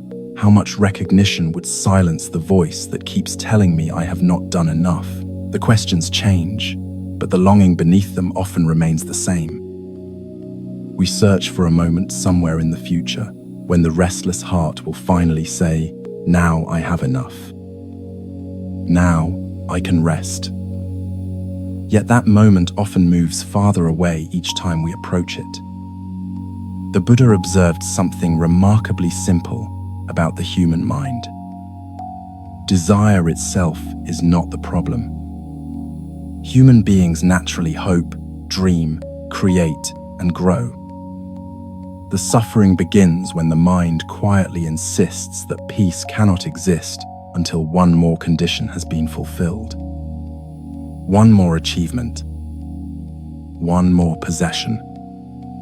One more answer. One more perfect version of life. Without realizing it, we postpone contentment again and again, believing it belongs somewhere beyond the horizon instead of here, within the life already unfolding. There is a quiet kind of wealth that cannot be measured by numbers, possessions, or accomplishments. It is the wealth of enough. It is the ability to look at an ordinary moment and recognize that, although life is imperfect, something precious is already here. A warm cup held between your hands on a cold morning. The sound of rain against a window. A loved one's laughter. A deep breath after a difficult day. These moments rarely announce themselves as extraordinary, yet they quietly become the memories we treasure most. Many people imagine that contentment means giving up ambition or settling for less than life could offer. But contentment is not the absence of growth. It is freedom from believing that happiness must always wait until after the next achievement. You may still pursue meaningful work, care deeply for your family, or continue learning and creating. The difference is that your heart no longer depends upon tomorrow to justify today's existence. There is an old story about a wealthy merchant named Elias, who had spent decades building one of the largest trading companies in his country. His warehouses stretched across the harbor. His ships traveled oceans, carrying goods from distant lands. He owned beautiful homes, fine artwork, and everything money seemed capable of buying. Yet each evening, after the final business meeting ended and the last ledger had been closed, an uneasy silence followed him home. His friends admired his success. His employees respected him. His family loved him. Still, he often lay awake, wondering why satisfaction never seemed to stay. One autumn, after hearing stories about an elderly Zen teacher living quietly in the mountains, Elias decided to visit him. Perhaps, he thought, the old man possessed some secret that money could not purchase. After several hours of climbing narrow forest paths, Elias finally reached a small wooden cottage, surrounded by maple trees glowing with shades of gold and crimson. The teacher welcomed him with a warm smile and invited him inside. The room was almost empty. A simple wooden table, 2 cushions, a kettle gently steaming over a small fire. Nothing more. The teacher placed 2 cups on the table and slowly began pouring tea into Elias's cup. The tea reached the brim, then it overflowed. It spilled across the table and onto the floor. Startled, Elias quickly stood. "Please stop," he said. "The cup is already full." The old teacher quietly set the kettle down. "Yes," he replied. Then he looked gently into Elias's eyes. "So is your mind." The room became silent. The merchant frowned. "I don't understand." The teacher smiled. "You have filled your life with achievements, plans, possessions, responsibilities, comparisons, and endless expectations. You keep searching for one more thing that will finally satisfy you. But tell me, where would peace enter if every corner of your heart is already occupied?" Elias had expected profound philosophy. Instead, he received a simple image he could not forget. A cup already full cannot receive fresh tea. A heart already overflowing with endless wanting struggles to notice what it already holds. As the afternoon passed, the teacher never asked Elias to give away his wealth or abandon his work. Instead, he invited him to walk slowly through the surrounding forest. They paused beside a stream where fallen leaves drifted gently across the water. The teacher asked, "What do you see?" "The river," Elias answered. "And what else?" "The trees, the mountains, the sky." The teacher nodded. "You noticed all of these because you stopped thinking about what you were missing." Those words stayed with Elias long after he returned home. Nothing about his outward life changed immediately. His business remained demanding. His responsibilities continued. Yet each day he began practicing something he had neglected for years. Before searching for what was absent, he quietly noticed what was already present. At first, the practice seemed almost too simple to matter. The warmth of morning sunlight entering his kitchen, the familiar smile of an old employee, the comfort of returning home after travel, the quiet taste of tea before beginning another busy day. Little by little, he discovered something surprising. The more he noticed what was already enough, the less desperately he chased what was not. Perhaps gratitude begins in much the same way. Not as an obligation, not as pretending life is perfect, but as a willingness to allow the eyes to rest, even briefly, on what has quietly remained good despite everything that has been difficult. If you wish, perhaps you can try something similar now. There is nothing to force, nothing to achieve, Simply allow your breathing to slow naturally. Notice the support beneath your body. Notice the steady rhythm of each breath, arriving without effort. Then gently ask yourself a quiet question. What has been quietly sustaining me today? Perhaps someone offered a smile. Perhaps your body carried you through another demanding day. Perhaps you found a brief moment of laughter. Perhaps the sky was beautiful for only a few minutes, yet you happened to notice it. Perhaps you simply made it through a difficult day, and that alone is worthy of gentle gratitude.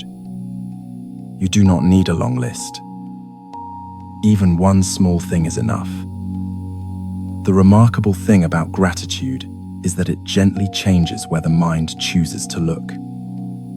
Modern neuroscience suggests that our brains naturally pay more attention to potential threats than to ordinary moments of safety. This tendency helped our ancestors survive, but it also means we can easily overlook quiet goodness that surrounds us every day. A single criticism may linger in memory, while 10 acts of kindness quietly fade into the background. One disappointment can overshadow an entire afternoon filled with simple blessings. Gratitude does not erase pain, nor does it ask us to ignore hardship. Instead, it gently widens our field of vision. It reminds the mind that difficulty is not the whole story. As we repeatedly notice moments of goodness, however small they seem, the brain gradually becomes more familiar with recognizing safety, connection, and abundance instead of endlessly searching for what is missing. Like every gentle practice, this transformation happens little by little. One grateful breath does not change an entire life. One evening of quiet reflection does not erase years of worry.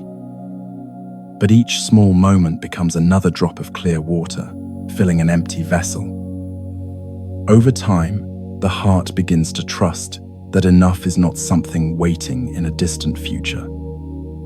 It may already be quietly present, hidden within the ordinary moments we have been walking past all along. And perhaps the deepest invitation of all is not to ask whether life has finally given us enough, but whether we are beginning, little by little, to notice how much has already been placed into our hands. As Elias continued returning to the mountains over the following months, he gradually noticed a change that had nothing to do with his business accounts or the number of ships arriving at the harbor. The change was much quieter than that. It appeared in ordinary moments that he would once have overlooked. He found himself lingering over breakfast instead of rushing toward the next task. He listened more carefully when someone spoke. He walked home more slowly in the evenings, noticing birds settling into the trees and the changing colors of the sky. The world had not become less busy. He had simply stopped believing that every moment needed to produce something more. There is another misunderstanding that quietly keeps many people restless. We often assume that contentment is the opposite of growth. We fear that if we become satisfied with what we have today, we will lose our ambition tomorrow. We imagine that only dissatisfaction pushes people forward. Without constant striving, we worry that life will become ordinary, stagnant, or meaningless.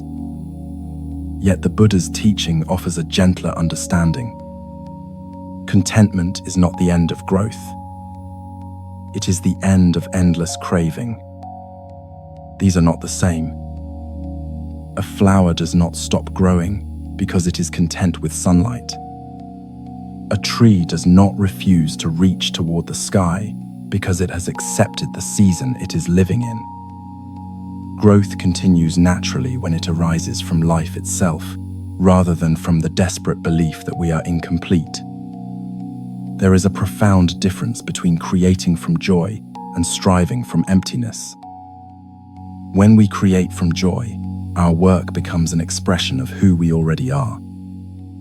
When we strive from emptiness, Every achievement becomes another attempt to fill a space that cannot be filled from the outside. Perhaps you have experienced both kinds of effort. There were moments when you worked because something inside you felt alive and inspired. The hours passed almost unnoticed. Whether anyone praised your efforts seemed less important than the simple satisfaction of giving yourself fully to what mattered. Then there were other seasons when every accomplishment felt strangely hollow. No matter how much you achieved, the finish line moved again. The heart quietly whispered, "Not yet." Still not enough. Try harder. The exhaustion did not come from working. It came from believing that your worth depended upon what the work produced. Contentment gently breaks that illusion. It allows you to continue growing without carrying the heavy burden of proving yourself every step of the way. Perhaps this is why some of the wisest people seem remarkably unhurried. They are not lazy. They simply no longer confuse speed with meaning.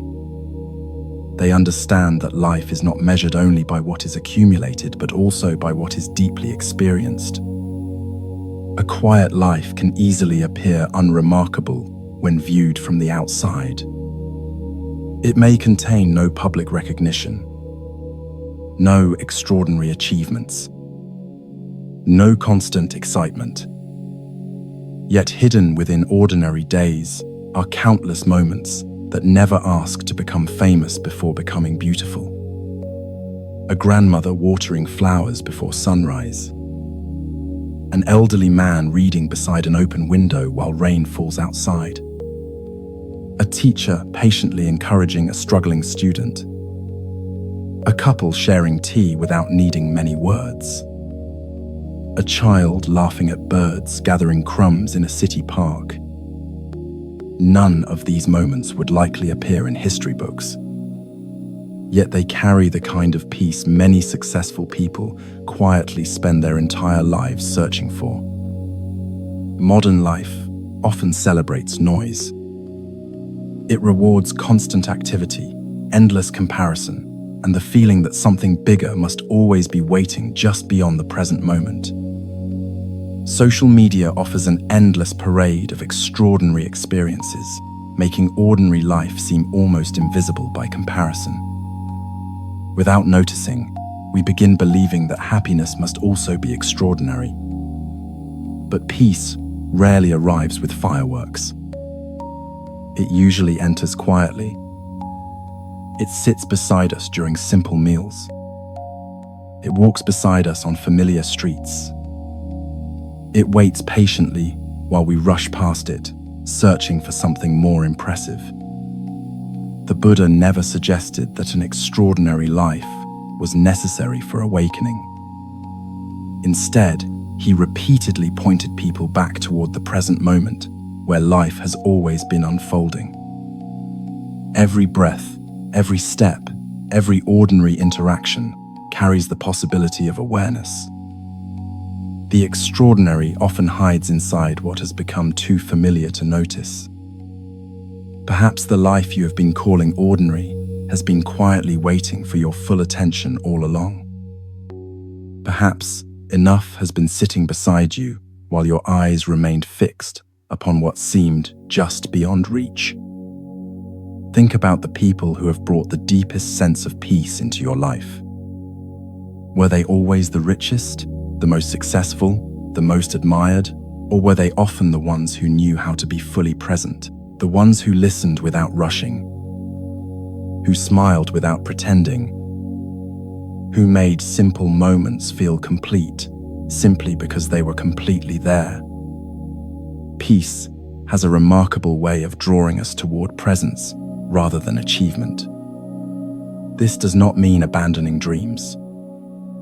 It simply means refusing to postpone your entire life until those dreams arrive.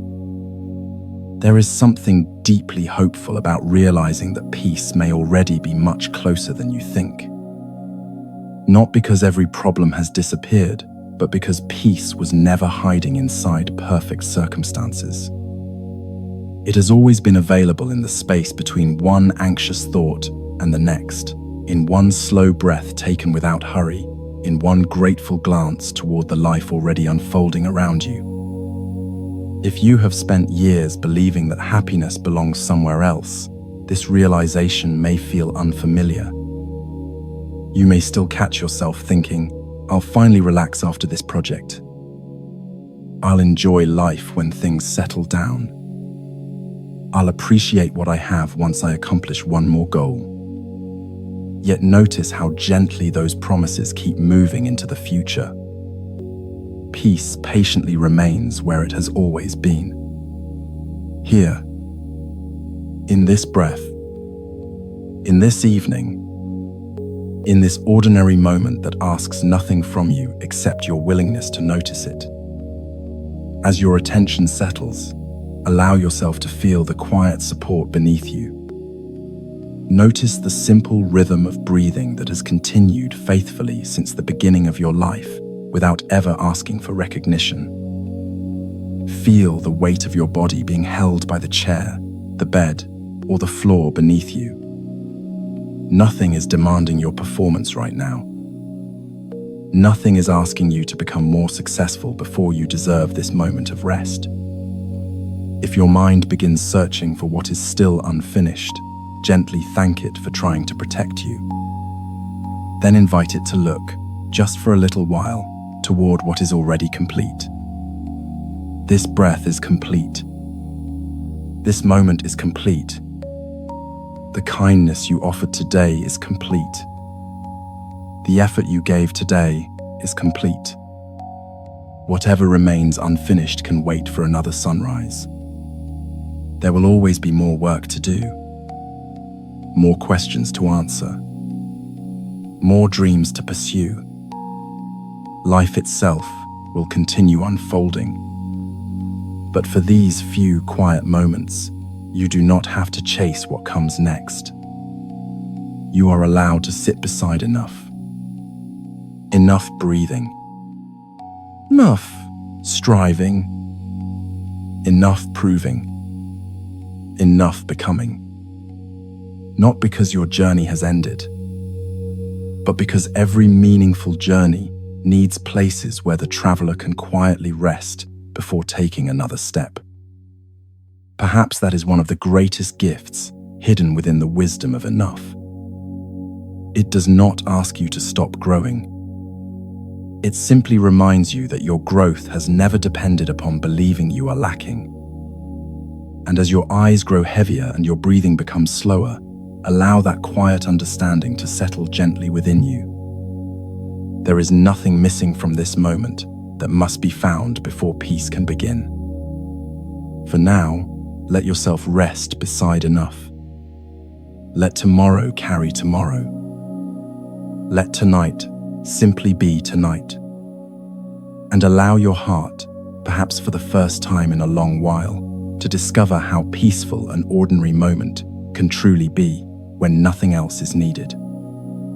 There is a burden that many people carry for years without realizing how heavy it has become. Unlike worry, it does not always race through the mind.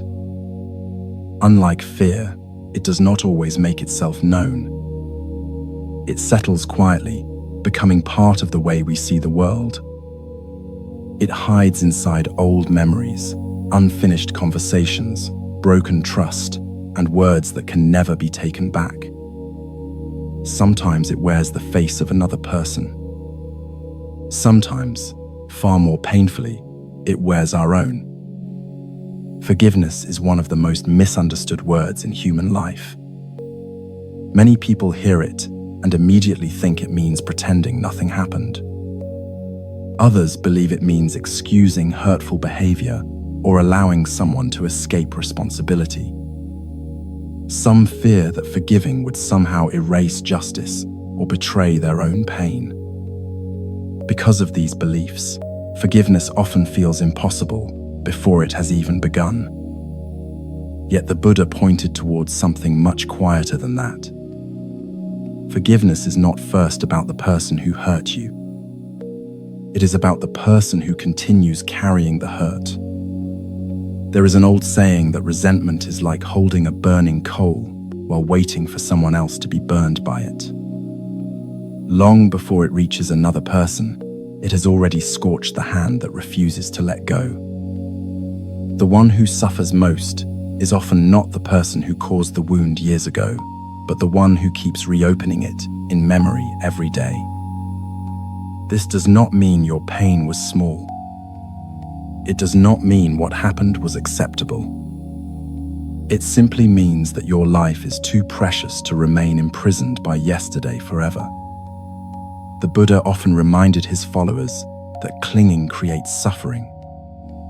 We usually think of clinging as holding tightly to pleasant things we fear losing, but we can cling just as tightly to painful experiences. We replay them until they become part of our identity. We carry them into new relationships. We allow them to shape the way we see strangers, friends, and even ourselves. Slowly, the wound becomes a home. Not because we enjoy living there, but because we have forgotten that another home is possible. There is a story about a woman named Margaret, a retired music teacher who had lived alone for nearly 12 years after her younger sister stopped speaking to her. No dramatic event had separated them. It had begun with one misunderstanding during the difficult months following their mother's death. Harsh words were exchanged. Pride quietly took over where love had once lived. 1 year became 3. 3 became 7. Eventually, silence became so familiar that neither sister knew how to cross it anymore. Margaret often told herself that she had moved on. She continued teaching piano lessons. She volunteered at the local library. She smiled when neighbors greeted her. Outwardly, life seemed peaceful.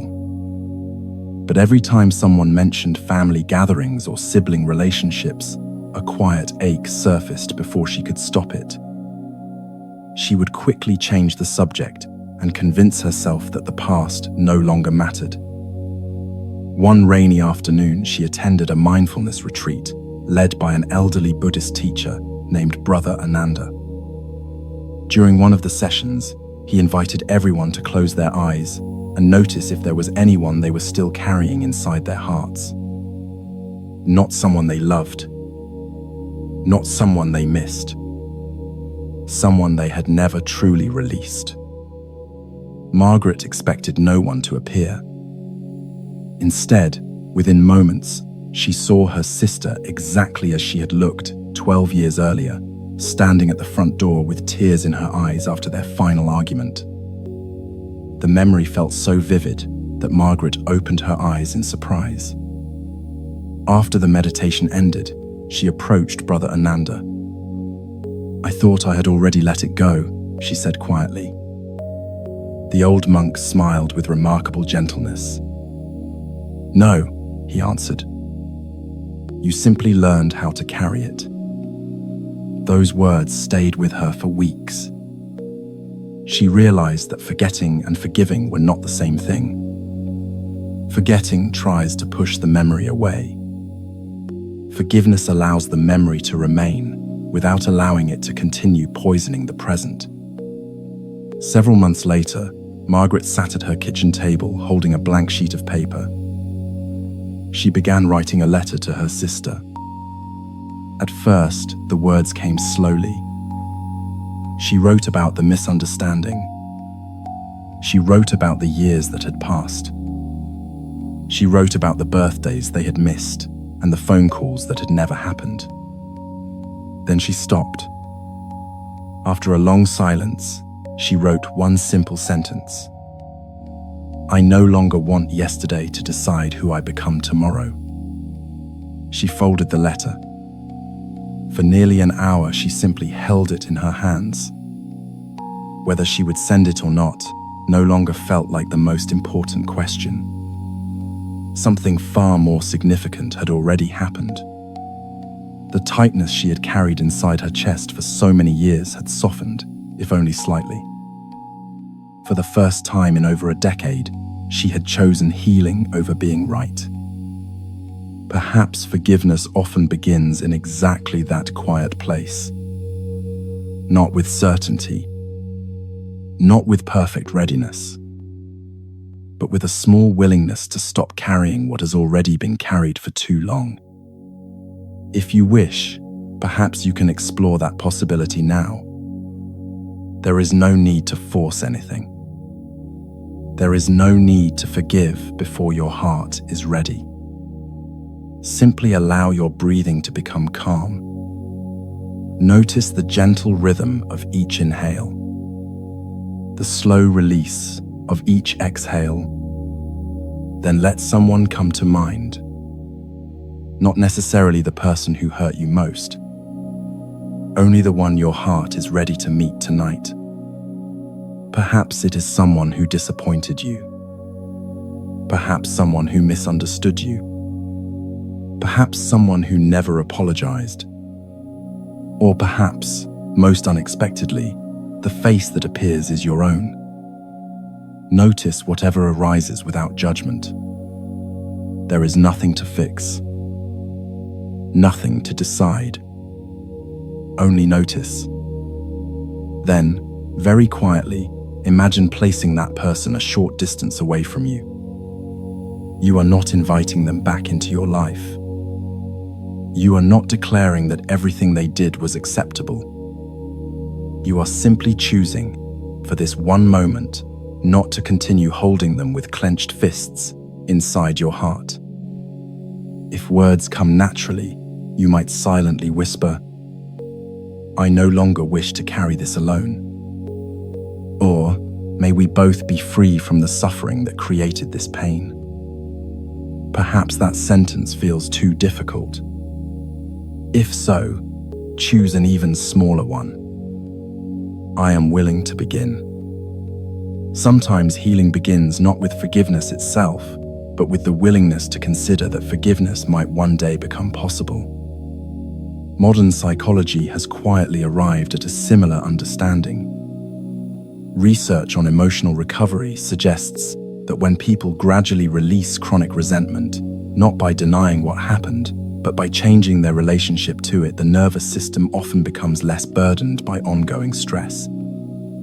Sleep improves. Emotional resilience grows. The body no longer remains caught in a constant state of silent defense. Forgiveness does not rewrite the past, but it often changes the way the past continues living inside the present. Perhaps this is because the human heart was never designed to carry endless bitterness. It was designed to keep beating, to keep loving, to keep beginning again.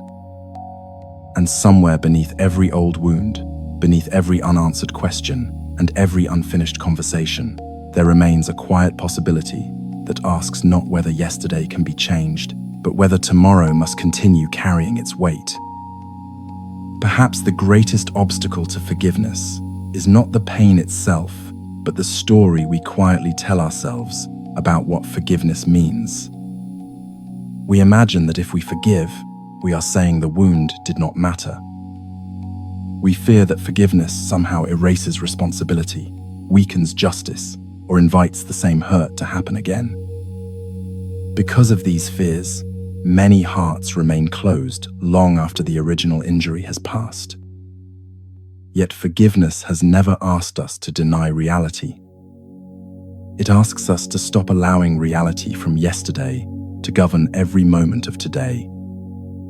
There is an important difference between opening your heart and abandoning your wisdom. The Buddha never encouraged people to remain where harm continues. Compassion does not require becoming blind to unhealthy behavior. Loving kindness does not ask you to remove healthy boundaries.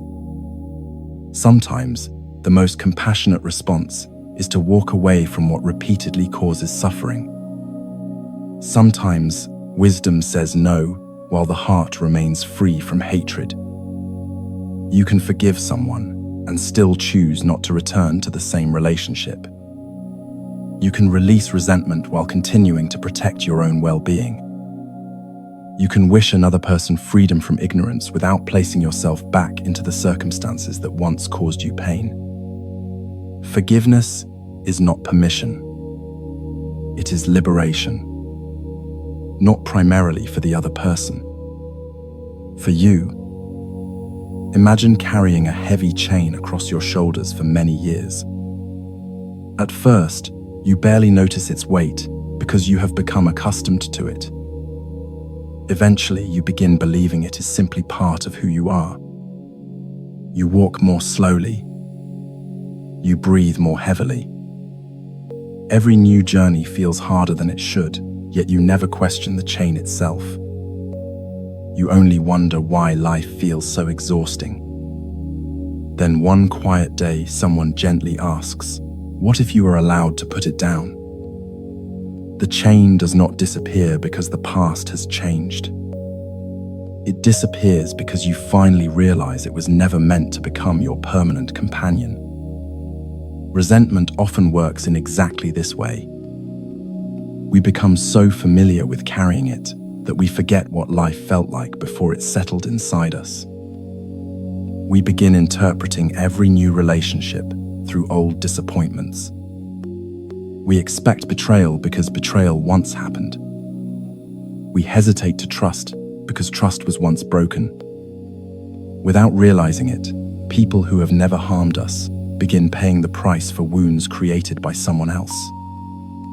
The heart slowly becomes cautious, then guarded, then closed. Not because it no longer longs to love, because it no longer believes it is safe to do so. Yet beneath every layer of protection, something remarkably gentle remains alive.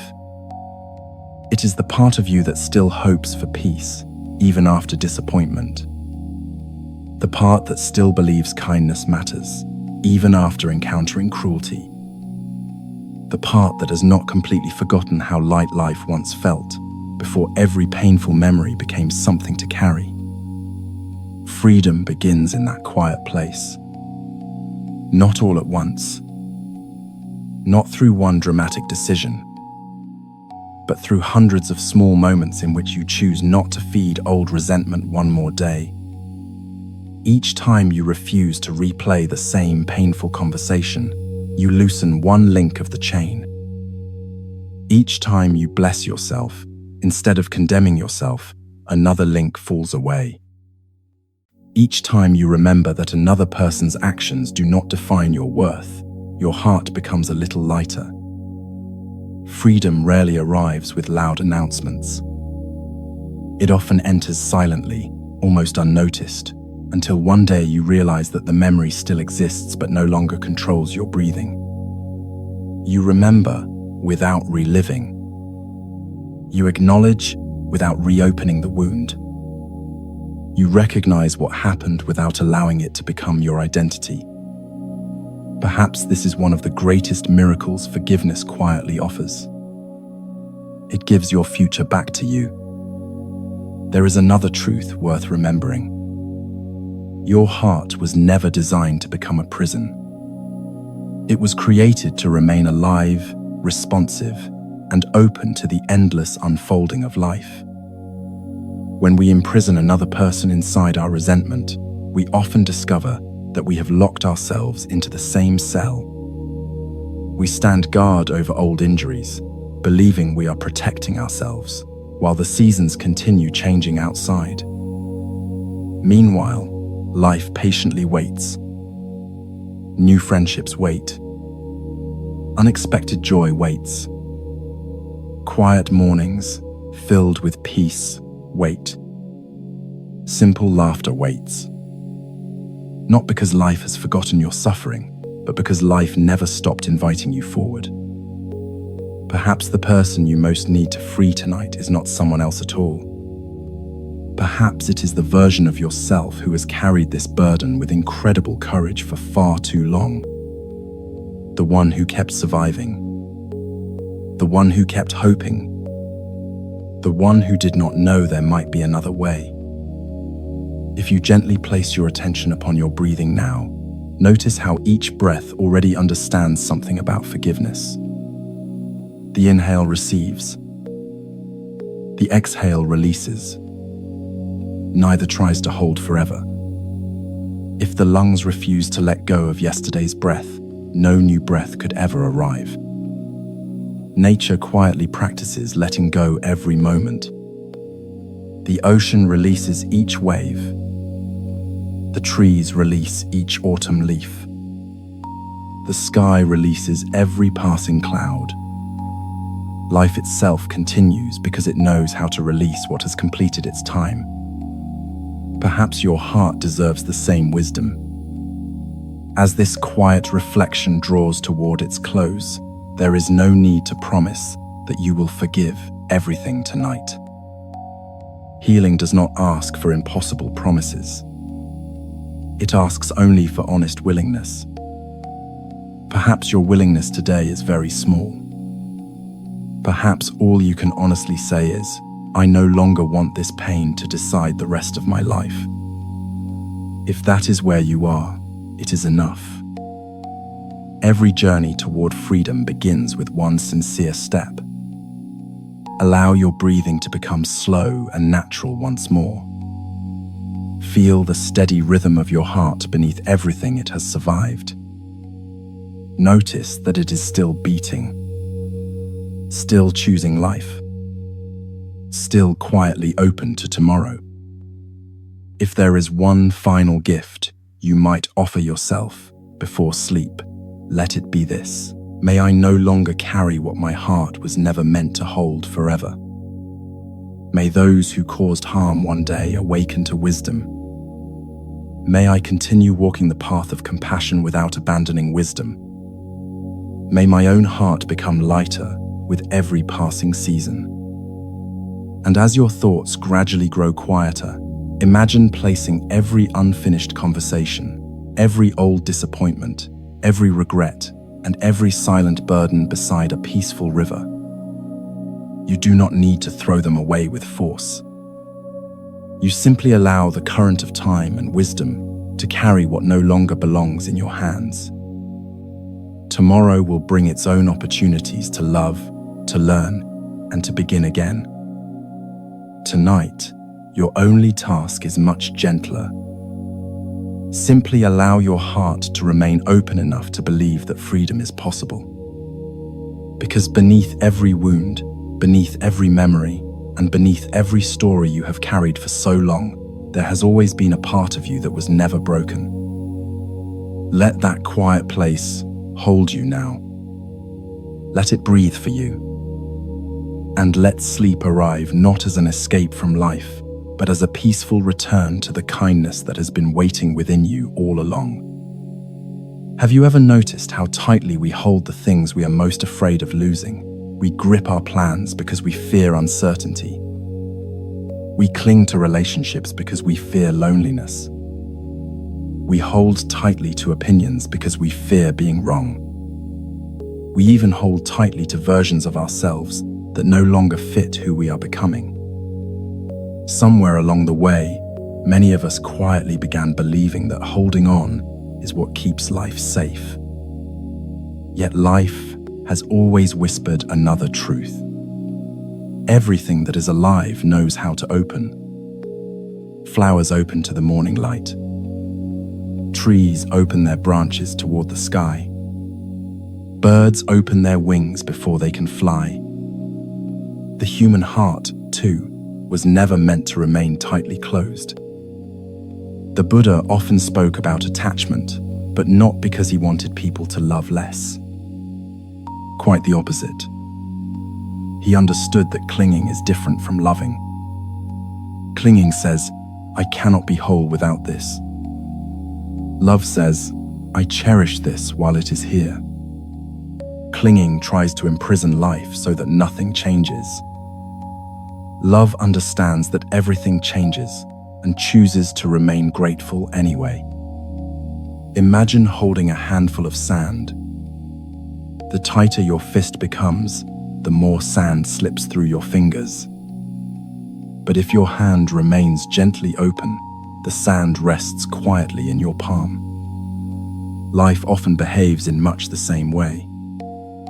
The more desperately we try to control every outcome, every person, and every future possibility, the more exhausted we become. We begin confusing control with security, even though control has always been one of life's greatest illusions. This does not mean we stop caring. It means we stop believing that caring requires constant gripping. There is a story from an old mountain village where vast forests of bamboo covered the hillsides. Every summer, powerful storms swept through the valley. Great oak trees stood proudly against the wind, their thick trunks seeming almost indestructible. The bamboo, by contrast, appeared fragile. Thin, delicate, easily bent. One year, an unusually fierce storm arrived. The wind howled throughout the night. Rain pounded against the mountains. Branches snapped. Ancient trees that had stood for generations cracked beneath the force of the storm. When morning came, villagers walked through the forest to see the damage. Many of the mighty oaks had fallen. Yet the bamboo still stood. Bent, soaked, swaying gently in the morning breeze, but unbroken. A young boy named Thomas, who had recently moved to the village with his family, stared in amazement. "I don't understand," he said to an elderly gardener named Hiro. "The bamboo is so much weaker." Hiro smiled. "It only looks weaker." He gently placed one hand upon a tall stalk of bamboo. The oak tried to defeat the storm. The bamboo simply allowed the storm to pass through. Thomas watched the slender stalk bend easily beneath Hiro's hand before rising upright again. "So the bamboo wasn't fighting?" "No," Hiro answered softly. "It was surviving." Those words remained with Thomas long after childhood. Years later, when he became an architect designing buildings in earthquake-prone regions, he remembered the bamboo. He realized that the strongest structures were rarely the most rigid ones. They were the ones designed to move with the forces around them, rather than resist every movement. Perhaps human hearts follow the same quiet wisdom. Many of us spend enormous amounts of energy resisting realities we cannot change. We resist aging. We resist uncertainty. We resist the fact that other people make choices we cannot control. We resist the passing of time itself. The struggle often becomes heavier than the circumstance. The bamboo teaches something different. Not passive surrender, responsive flexibility. There is remarkable strength in adapting without abandoning your values. You can remain honest without becoming rigid. You can remain hopeful without demanding certainty. You can love deeply without trying to possess another person. You can make careful plans while still accepting that life may choose another direction. This kind of openness is not weakness. It is wisdom. If you wish, perhaps this evening you can explore what it feels like to loosen your grip, even if only for a few quiet moments. There is nothing dramatic to do. No complicated meditation. Simply notice your hands. Perhaps they are resting beside you. Perhaps they are folded together. Without changing anything else, gently allow your fingers to soften. If your hands happen to be clenched, slowly let them open. Notice how even this small movement creates a different feeling inside the body. Now allow your attention to follow your breathing. As you inhale, imagine receiving this moment exactly as it is. As you exhale, imagine releasing the need to control just one thing. Not your entire life. Just one thing. Perhaps it is tomorrow's conversation. Perhaps it is an outcome you cannot predict. Perhaps it is another person's opinion of you. Perhaps it is the constant pressure to know exactly what comes next. With each exhale, quietly say to yourself, I do not need to carry this for the next few moments. Notice how your shoulders respond. Notice your jaw. Notice your breathing becoming just a little slower. The body often understands letting go before the mind fully believes it. Modern psychology offers an interesting reflection that quietly echoes this ancient wisdom. Studies on emotional resilience suggest that people who develop psychological flexibility tend to recover more effectively from life's inevitable difficulties. Rather than demanding that circumstances always match their expectations, they gradually learn to adapt while remaining connected to their deepest values. They are not free from disappointment, grief, or uncertainty. They simply become less trapped by the need for reality to unfold exactly as they imagined. This flexibility changes the nervous system over time. The brain begins recognizing that uncertainty is not always danger. New experiences become less threatening. Emotional recovery becomes quicker. Instead of remaining stuck inside resistance, the mind slowly learns that safety can exist even when life remains unpredictable. Perhaps resilience has never been about becoming harder. Perhaps it has always been about becoming more like the bamboo, deeply rooted, quietly flexible, and willing to move with life, rather than endlessly struggle against its changing winds. And if that quiet possibility is true, then perhaps another question is waiting just beyond this moment. What might become possible if, instead of tightening your grip on everything you fear losing, you simply allowed life to rest gently in open hands for a little while? As we begin to loosen our grip on life, another misunderstanding quietly comes into view. Many people hear words like letting go or surrender and immediately imagine defeat. They picture someone who has stopped trying, abandoned responsibility, or accepted a life with no hope of improvement. Because of this, they continue fighting long after the struggle has stopped serving them. Yet surrender, in the deepest Buddhist sense, has never meant giving up on life. It means giving up the exhausting battle against reality. There is an important difference. Imagine standing in the ocean as the tide comes in. If you plant your feet firmly and insist on resisting every wave, you will quickly become exhausted. The sea is not trying to punish you. It is simply doing what seas have always done. But if you learn how to move with the water, allowing each wave to lift and lower you instead of fighting it, your strength lasts much longer. Nothing about the ocean has changed. Only your relationship with it. Life often invites us into that same quiet wisdom. There are circumstances we can change through courage, patience, and action. Those deserve our wholehearted effort. But there are also seasons we cannot control, no matter how desperately we try. Time continues moving. People make choices we cannot make for them. Bodies grow older. Children become adults. Loved ones leave. Opportunities pass. New ones quietly appear. The more fiercely we demand that life obey our plans, the more painful every unexpected turn becomes. The Buddha did not teach surrender because he wanted people to become passive. He taught it because reality has never negotiated with resistance. The rain falls, whether we approve or not. The seasons continue changing, whether we welcome them or not.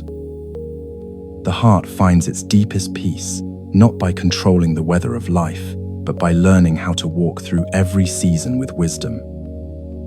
Perhaps you have already experienced this without realizing it.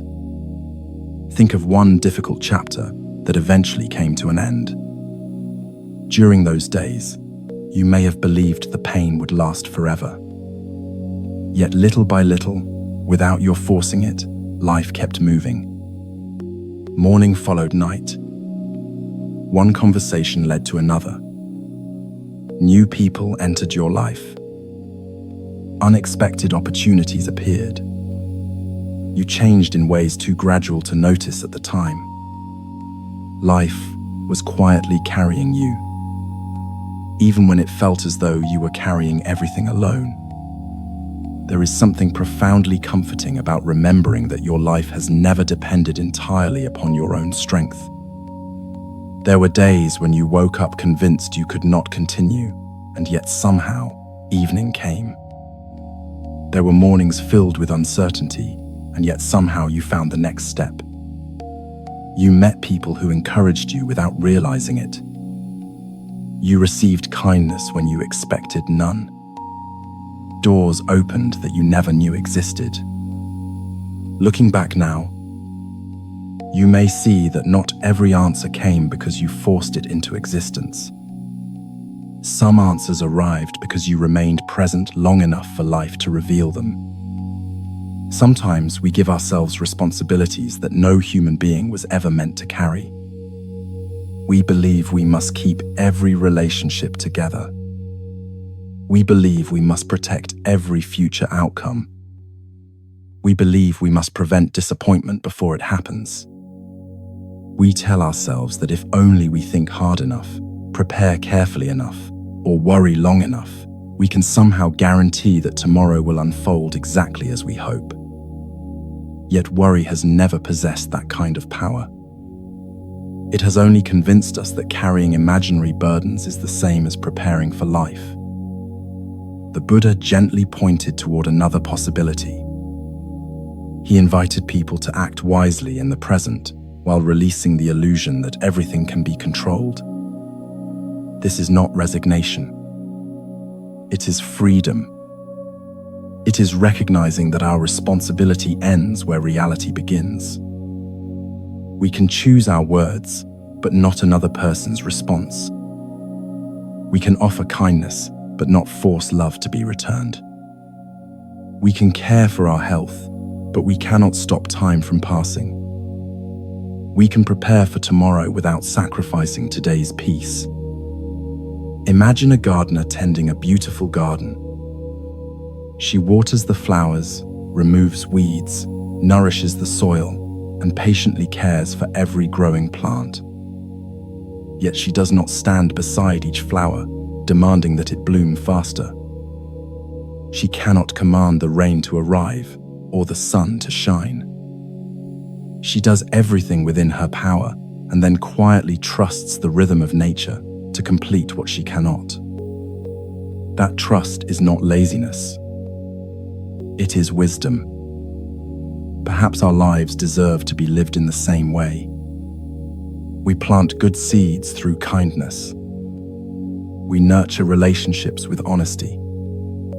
We care for our bodies with compassion. We make thoughtful decisions. Then we allow life to unfold in ways larger than our plans. Many people spend years believing peace will finally arrive once every uncertainty disappears. Yet uncertainty has always been woven into the fabric of being alive. No one has ever lived a life where tomorrow was completely guaranteed. The difference between a peaceful heart and an anxious one is rarely the number of unknowns they face. It is the way they respond to those unknowns.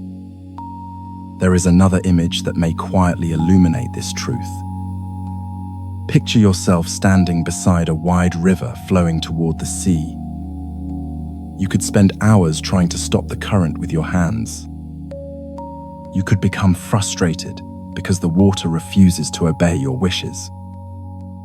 Or you could simply sit beside the river, listening to its gentle movement, recognizing that its purpose has never been to remain still. The river loses nothing by flowing. It fulfills its nature precisely because it continues moving forward. Perhaps our lives are not so different.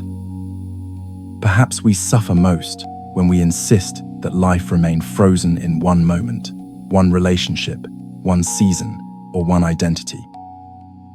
We long for certainty because uncertainty feels uncomfortable. Yet every meaningful chapter of our lives has emerged from uncertainty. Friendships began with strangers.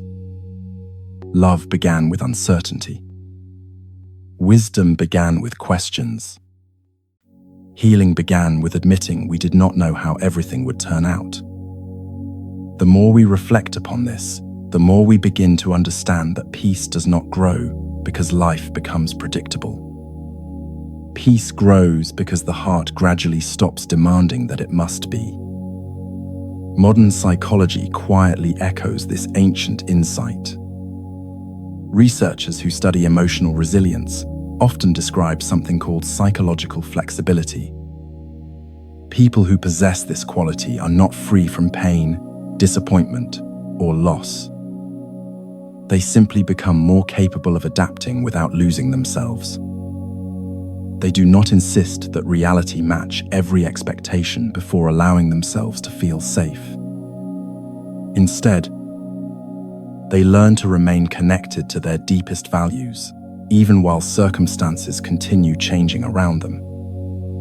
Their nervous systems slowly stop interpreting every unexpected event as danger. Their minds become less reactive. Their recoveries become gentler and quicker. This flexibility is not something we are born with or without. It is something we quietly practice every day. Every time you choose curiosity over fear, flexibility grows. Every time you release the need to have the final word in an argument, flexibility grows. Every time you accept that another person's choices belong to them rather than to you, flexibility grows. Every time you allow an imperfect day to remain imperfect without condemning yourself, flexibility grows. Perhaps resilience has never been about becoming harder. Perhaps it has always been about becoming more like the bamboo that bends with the wind while keeping its roots firmly planted in the earth. The bamboo survives not because it overpowers the storm, but because it understands something the storm can never take away. It knows when to bend and when to rise again. There is tremendous courage in that quiet movement. It takes courage to admit that not every battle deserves to be fought. It takes courage to release expectations that have only created exhaustion. It takes courage to trust that life continues unfolding, even when we cannot see where the path is leading. If you pause for a moment and notice your breathing, perhaps you will discover that your body has been teaching this lesson all along. Each inhale arrives effortlessly. Each exhale leaves without hesitation. The breath never argues with itself. It never clings to the inhale out of fear that another breath may never come. It receives fully, and then it releases fully. Because of that quiet rhythm, life continues. Maybe our hearts are being invited into the same rhythm. There is a quiet place within you that has never disappeared. It has remained with you through every season of your life, through moments of happiness and moments of sorrow, through certainty and confusion, through beginnings and endings that once felt impossible to survive. You may not have noticed it because life has often been loud.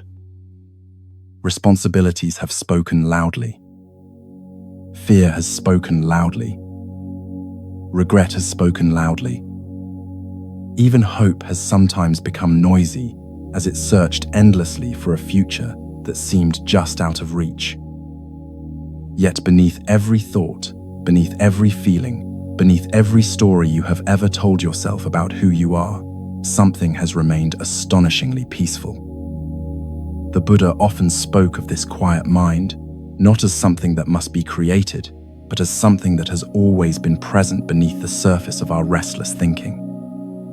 Stillness is not a reward given only to those who have solved every problem. It is not hidden somewhere at the end of a perfect spiritual journey. It is not waiting in another country, another relationship, another achievement, or another version of yourself. It has always been here, patiently waiting beneath the waves of thought, just as the depths of the ocean remain calm while storms move across the surface. Imagine standing beside a lake before sunrise. During the night, the wind has stirred the water into countless ripples. The surface reflects almost nothing. The mountains seem broken apart. The stars disappear into scattered fragments. Even the moon seems uncertain upon the moving water. But as dawn slowly approaches, the wind becomes quiet. The ripples begin to soften. Without anyone forcing the water to become still, the lake gradually reveals what had been present all along. The mountains appear exactly where they have always been. The trees stand peacefully along the shore. The first colors of morning gently spread across the water. Nothing new has been added to the lake. It has simply stopped being disturbed. Perhaps your own mind is much the same. Many people spend years trying to manufacture peace. They struggle against every anxious thought. They criticize themselves for feeling afraid. They believe they must eliminate uncertainty before allowing themselves to rest. Yet the more tightly they grasp at calmness, the farther it seems to drift away. It is like trying to smooth the surface of water with your hands. Every attempt creates another wave. The Buddha quietly offered another way. Instead of trying to silence every thought, simply notice that thoughts come and go on their own. Instead of wrestling with every emotion, allow emotions to move through you as weather moves across the sky. Instead of asking the mind to become perfectly empty, begin noticing the awareness that has silently witnessed every experience throughout your entire life. Thoughts appear. Thoughts disappear. Memories rise and fade. Joy comes and goes. Fear visits for a while before quietly leaving. Even the identities we build around ourselves slowly change over time. Yet something within us has always remained present enough to observe every one of these movements. That quiet awareness has never become anxious, even while anxiety passed through it. It has never become broken, even while painful experiences unfolded within it. It has never disappeared, even during life's darkest nights. Perhaps it has only been forgotten beneath the endless activity of the mind. There is an old Zen story about a young traveler named Elias who spent many years searching for enlightenment. He crossed mountains, visited famous temples, memorized sacred teachings, and practiced difficult forms of meditation. Everywhere he traveled, he carried the same question. Where can I finally find peace? Some teachers smiled without answering. Others pointed toward the sky or the flowing rivers. One elderly monk simply invited him to drink tea in silence. Yet none of these encounters satisfied him. Elias believed that somewhere there must be a hidden secret, a special practice, or a distant monastery where true peace could finally be discovered. One autumn evening, after another long journey through winding mountain paths, he arrived at a tiny monastery nestled among ancient pine trees. The monastery was so small that he almost walked past it. An elderly monk greeted him with a warm smile, offered him a simple meal, and prepared a quiet room where he could rest for the night. After supper, the monk handed Elias an old oil lantern whose flame burned steadily behind its glass. "There is no wind tonight," the monk said softly.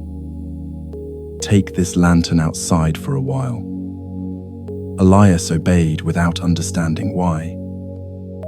He walked into the cool evening air and stood beneath a sky filled with countless stars. The lantern glowed with remarkable steadiness. The flame neither flickered nor struggled. It simply shone. After several minutes, the monk joined him outside. "What do you see?" he asked. "A flame," Elias replied. "And what else? It does not move." The monk smiled gently. "You have spent many years searching for the flame while believing the wind was your greatest problem." Elias looked puzzled. "The flame has always been here," the old monk continued. "You have simply spent too much time staring at the wind." Neither of them spoke again for a long while. The valley was completely silent. The lantern continued shining exactly as it had before the conversation began. Many years later, when Elias himself became an old teacher, people often asked him where he had finally found peace. He would smile and answer, "I did not find it. I remembered where it had been waiting all along." Perhaps stillness is remembered in exactly that way. Not discovered somewhere far away, but quietly recognized beneath everything that has distracted us. If you wish, allow yourself to explore that quiet place now. There is nothing you must accomplish. There is no meditation to perform perfectly. There is no score to achieve. There is only an invitation to become gently aware of the body that has carried you through this entire day. Begin by noticing the top of your head. There is no need to change anything. Simply notice. Allow your attention to move slowly across your forehead. If tension is resting there, greet it kindly.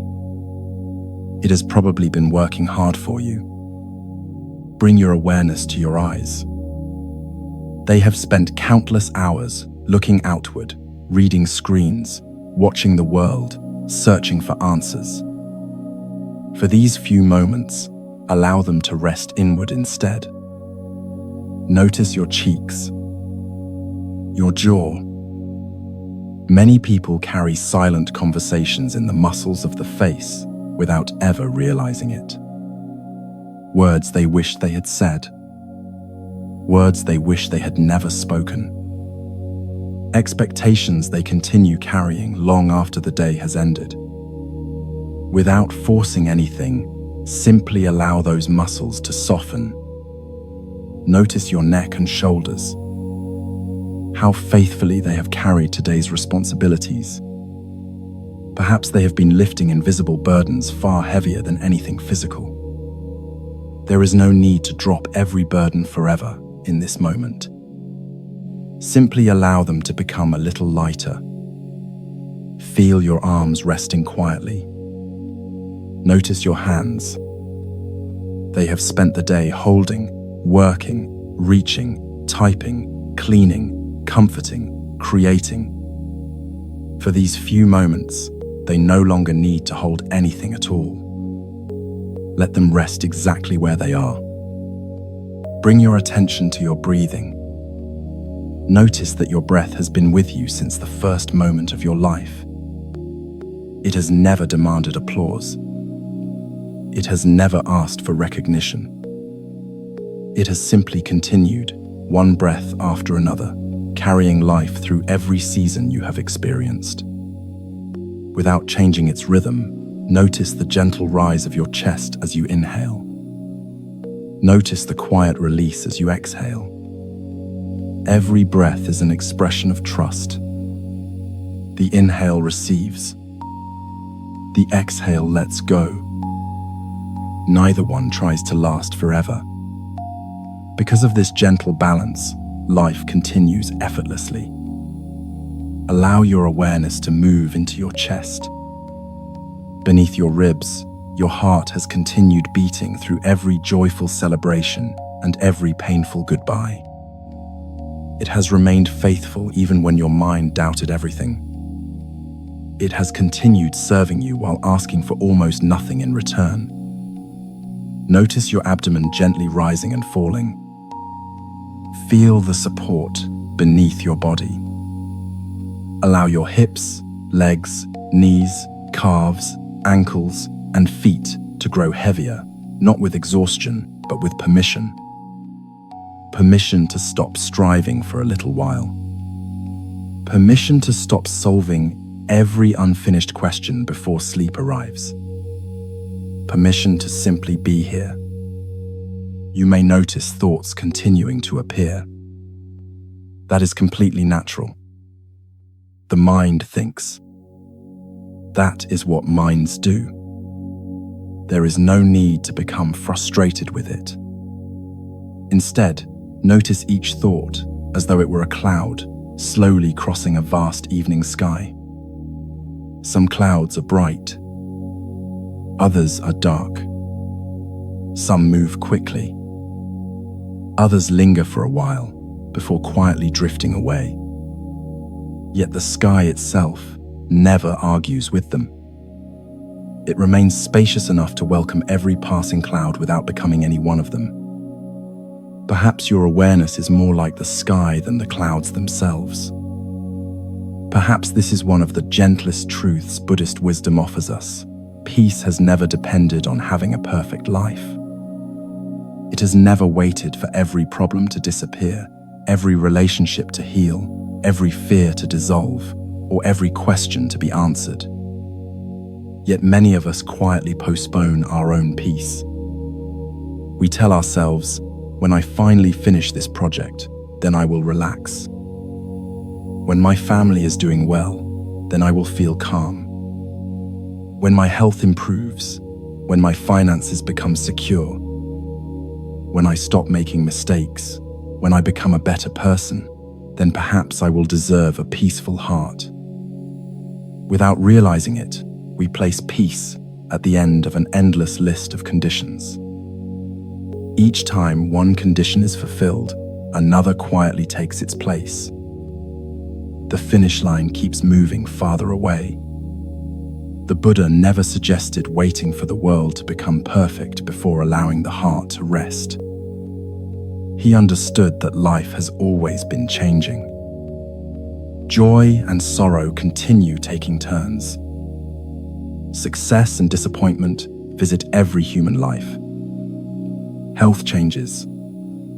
Seasons change. Relationships change. Even our own bodies quietly change with every passing year. If peace depended upon controlling all these changing conditions, then peace would remain fragile forever. But there is another possibility. Perhaps peace does not grow from controlling life. Perhaps it grows from learning how to meet life with an open heart. Sometimes people misunderstand acceptance. They imagine that accepting life means becoming passive, giving up on dreams, or pretending that painful things do not matter. But acceptance has never meant approval. It has never meant refusing to improve our lives or ignoring injustice. Acceptance simply means beginning with reality instead of arguing endlessly with it. A gardener does not waste precious energy wishing winter were summer. They understand the season before deciding how to care for the garden. In the same way, acceptance allows wisdom to replace resistance. Only when we stop fighting reality can we begin responding to it with clarity. There is another quiet misunderstanding that often follows us through life. We believe that if we stop worrying, we will become irresponsible. We fear that letting go means we will stop caring. Yet notice how exhausting constant worry truly is. Worry often promises protection, but rarely delivers it. It keeps us rehearsing conversations that may never happen, preparing for disasters that never arrive, replaying mistakes that can no longer be changed. The mind becomes busy, but not necessarily wise. The body becomes tired, but not necessarily safer. Modern neuroscience has discovered something surprisingly close to this ancient insight. When the brain remains trapped in constant vigilance, it spends enormous amounts of energy scanning for possible threats. Even while resting in bed, it behaves as though danger might appear at any moment. Sleep becomes lighter. Muscles remain tense. The nervous system struggles to enter the deeper restorative states that allow healing to take place. But when the mind gradually receives repeated experiences of safety through gentle breathing, compassionate thinking, body relaxation, gratitude, or mindful awareness, the brain slowly begins releasing its grip. It learns that not every moment requires defense. It remembers that restoration is not laziness, but one of the body's greatest forms of wisdom. Perhaps this is why even small moments of inner softness matter so much. They are not insignificant pauses between important parts of life. They are themselves part of living wisely. Imagine an elderly woman sitting beside her window after a long day. The dishes have been washed. The lights of the neighborhood begin appearing one by one. She watches the evening sky quietly fade from gold into deep blue. For a brief moment, nothing demands her attention. She is not solving tomorrow's problems. She is not correcting yesterday's mistakes. She simply watches the light disappear beyond the horizon. Has tomorrow stopped existing? Of course not. Has every difficulty been solved? No. Yet something inside her has softened. Life continues exactly as before, but she is no longer carrying every hour that has not yet arrived. The future has a way of convincing us that it must be lived tonight. It whispers that if we think hard enough, worry long enough, prepare carefully enough, perhaps we can remove all uncertainty before morning comes. Yet tomorrow has never asked us to live it twice. When morning arrives, it will bring its own breath, its own sunlight, its own strength. The wisdom you need tomorrow does not have to be borrowed tonight. Think about how nature rests. Trees do not spend the night wondering whether spring will come again. Rivers do not stay awake trying to calculate every turn they will make before reaching the sea. The moon does not hurry to become morning. Everything follows its own rhythm with remarkable trust. Human beings alone often carry tomorrow into the present until neither day can be lived fully. The Buddha often encouraged returning to what is here. Not because tomorrow is unimportant, but because only this present moment can truly be lived. The next breath happens now. The next heartbeat happens now. The only place kindness can be practiced is now. The only place gratitude can be felt is now. Peace has always entered through this doorway, never through yesterday or tomorrow. If you notice your mind wandering toward unfinished responsibilities, greet those thoughts gently, as you might greet familiar travelers passing along an old road. You do not need to follow every one of them. You can simply smile inwardly and say, "Not yet." Morning will have its own time. This is not avoidance.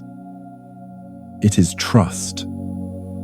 Trust that your mind deserves periods of restoration, just as your body deserves sleep. Perhaps you have spent many years believing that you must earn rest. Perhaps somewhere along the way you learned that stopping meant falling behind, that gentleness meant weakness, or that caring for yourself should always come after caring for everyone else. Yet consider how naturally you would comfort a child who had worked hard all day. You would never insist that the child continue carrying heavy bags through the night simply to prove responsibility. You would invite them to sleep because tomorrow's strength depends upon today's rest. Why should your own heart deserve anything less? The compassion you offer yourself tonight is not separate from the compassion you offer the world tomorrow. A tired heart struggles to give freely. A frightened mind struggles to see clearly. But a rested spirit naturally becomes more patient, more generous, more understanding. Sometimes the kindest thing you can do for everyone you love is simply to allow yourself to recover. Notice the quiet support surrounding you in this very moment. The surface beneath your body continues holding your weight without asking anything in return. The air continues entering your lungs. Your heart continues beating faithfully. Somewhere outside, the earth continues turning beneath the stars, exactly as it has for countless generations. You do not have to keep the planet spinning tonight.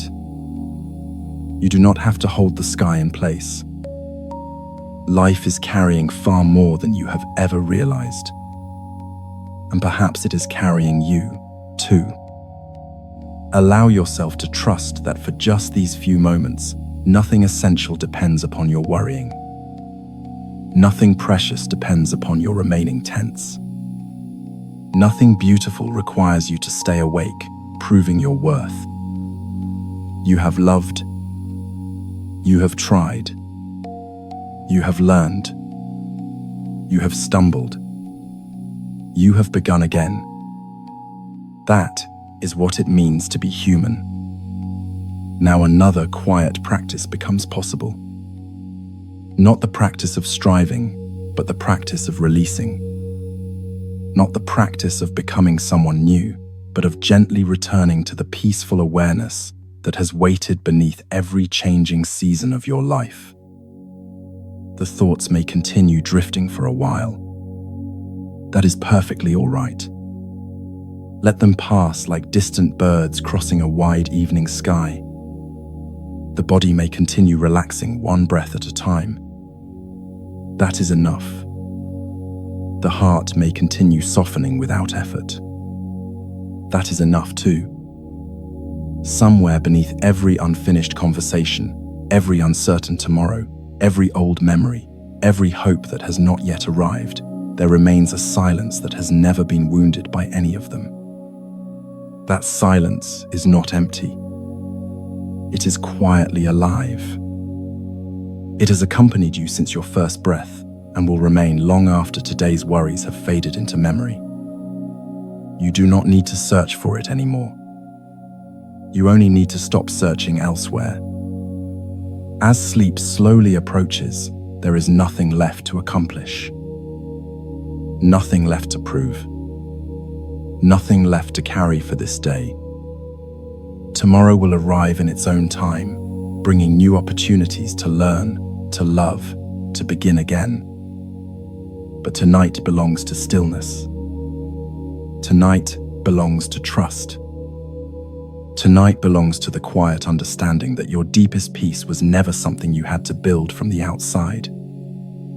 It has always been waiting patiently within you, ready to welcome you home whenever you were willing to stop running and simply rest. May your breath become gentle, your heart become light, and your sleep unfold as naturally as the night itself, carrying you into a new morning with a quieter mind, an open heart, and a peaceful spirit. If this reflection spoke to your heart, share in the comments one thing you are learning to let go of. And if you'd like more peaceful Buddhist wisdom before sleep, consider subscribing and sharing this video with someone who may need it tonight.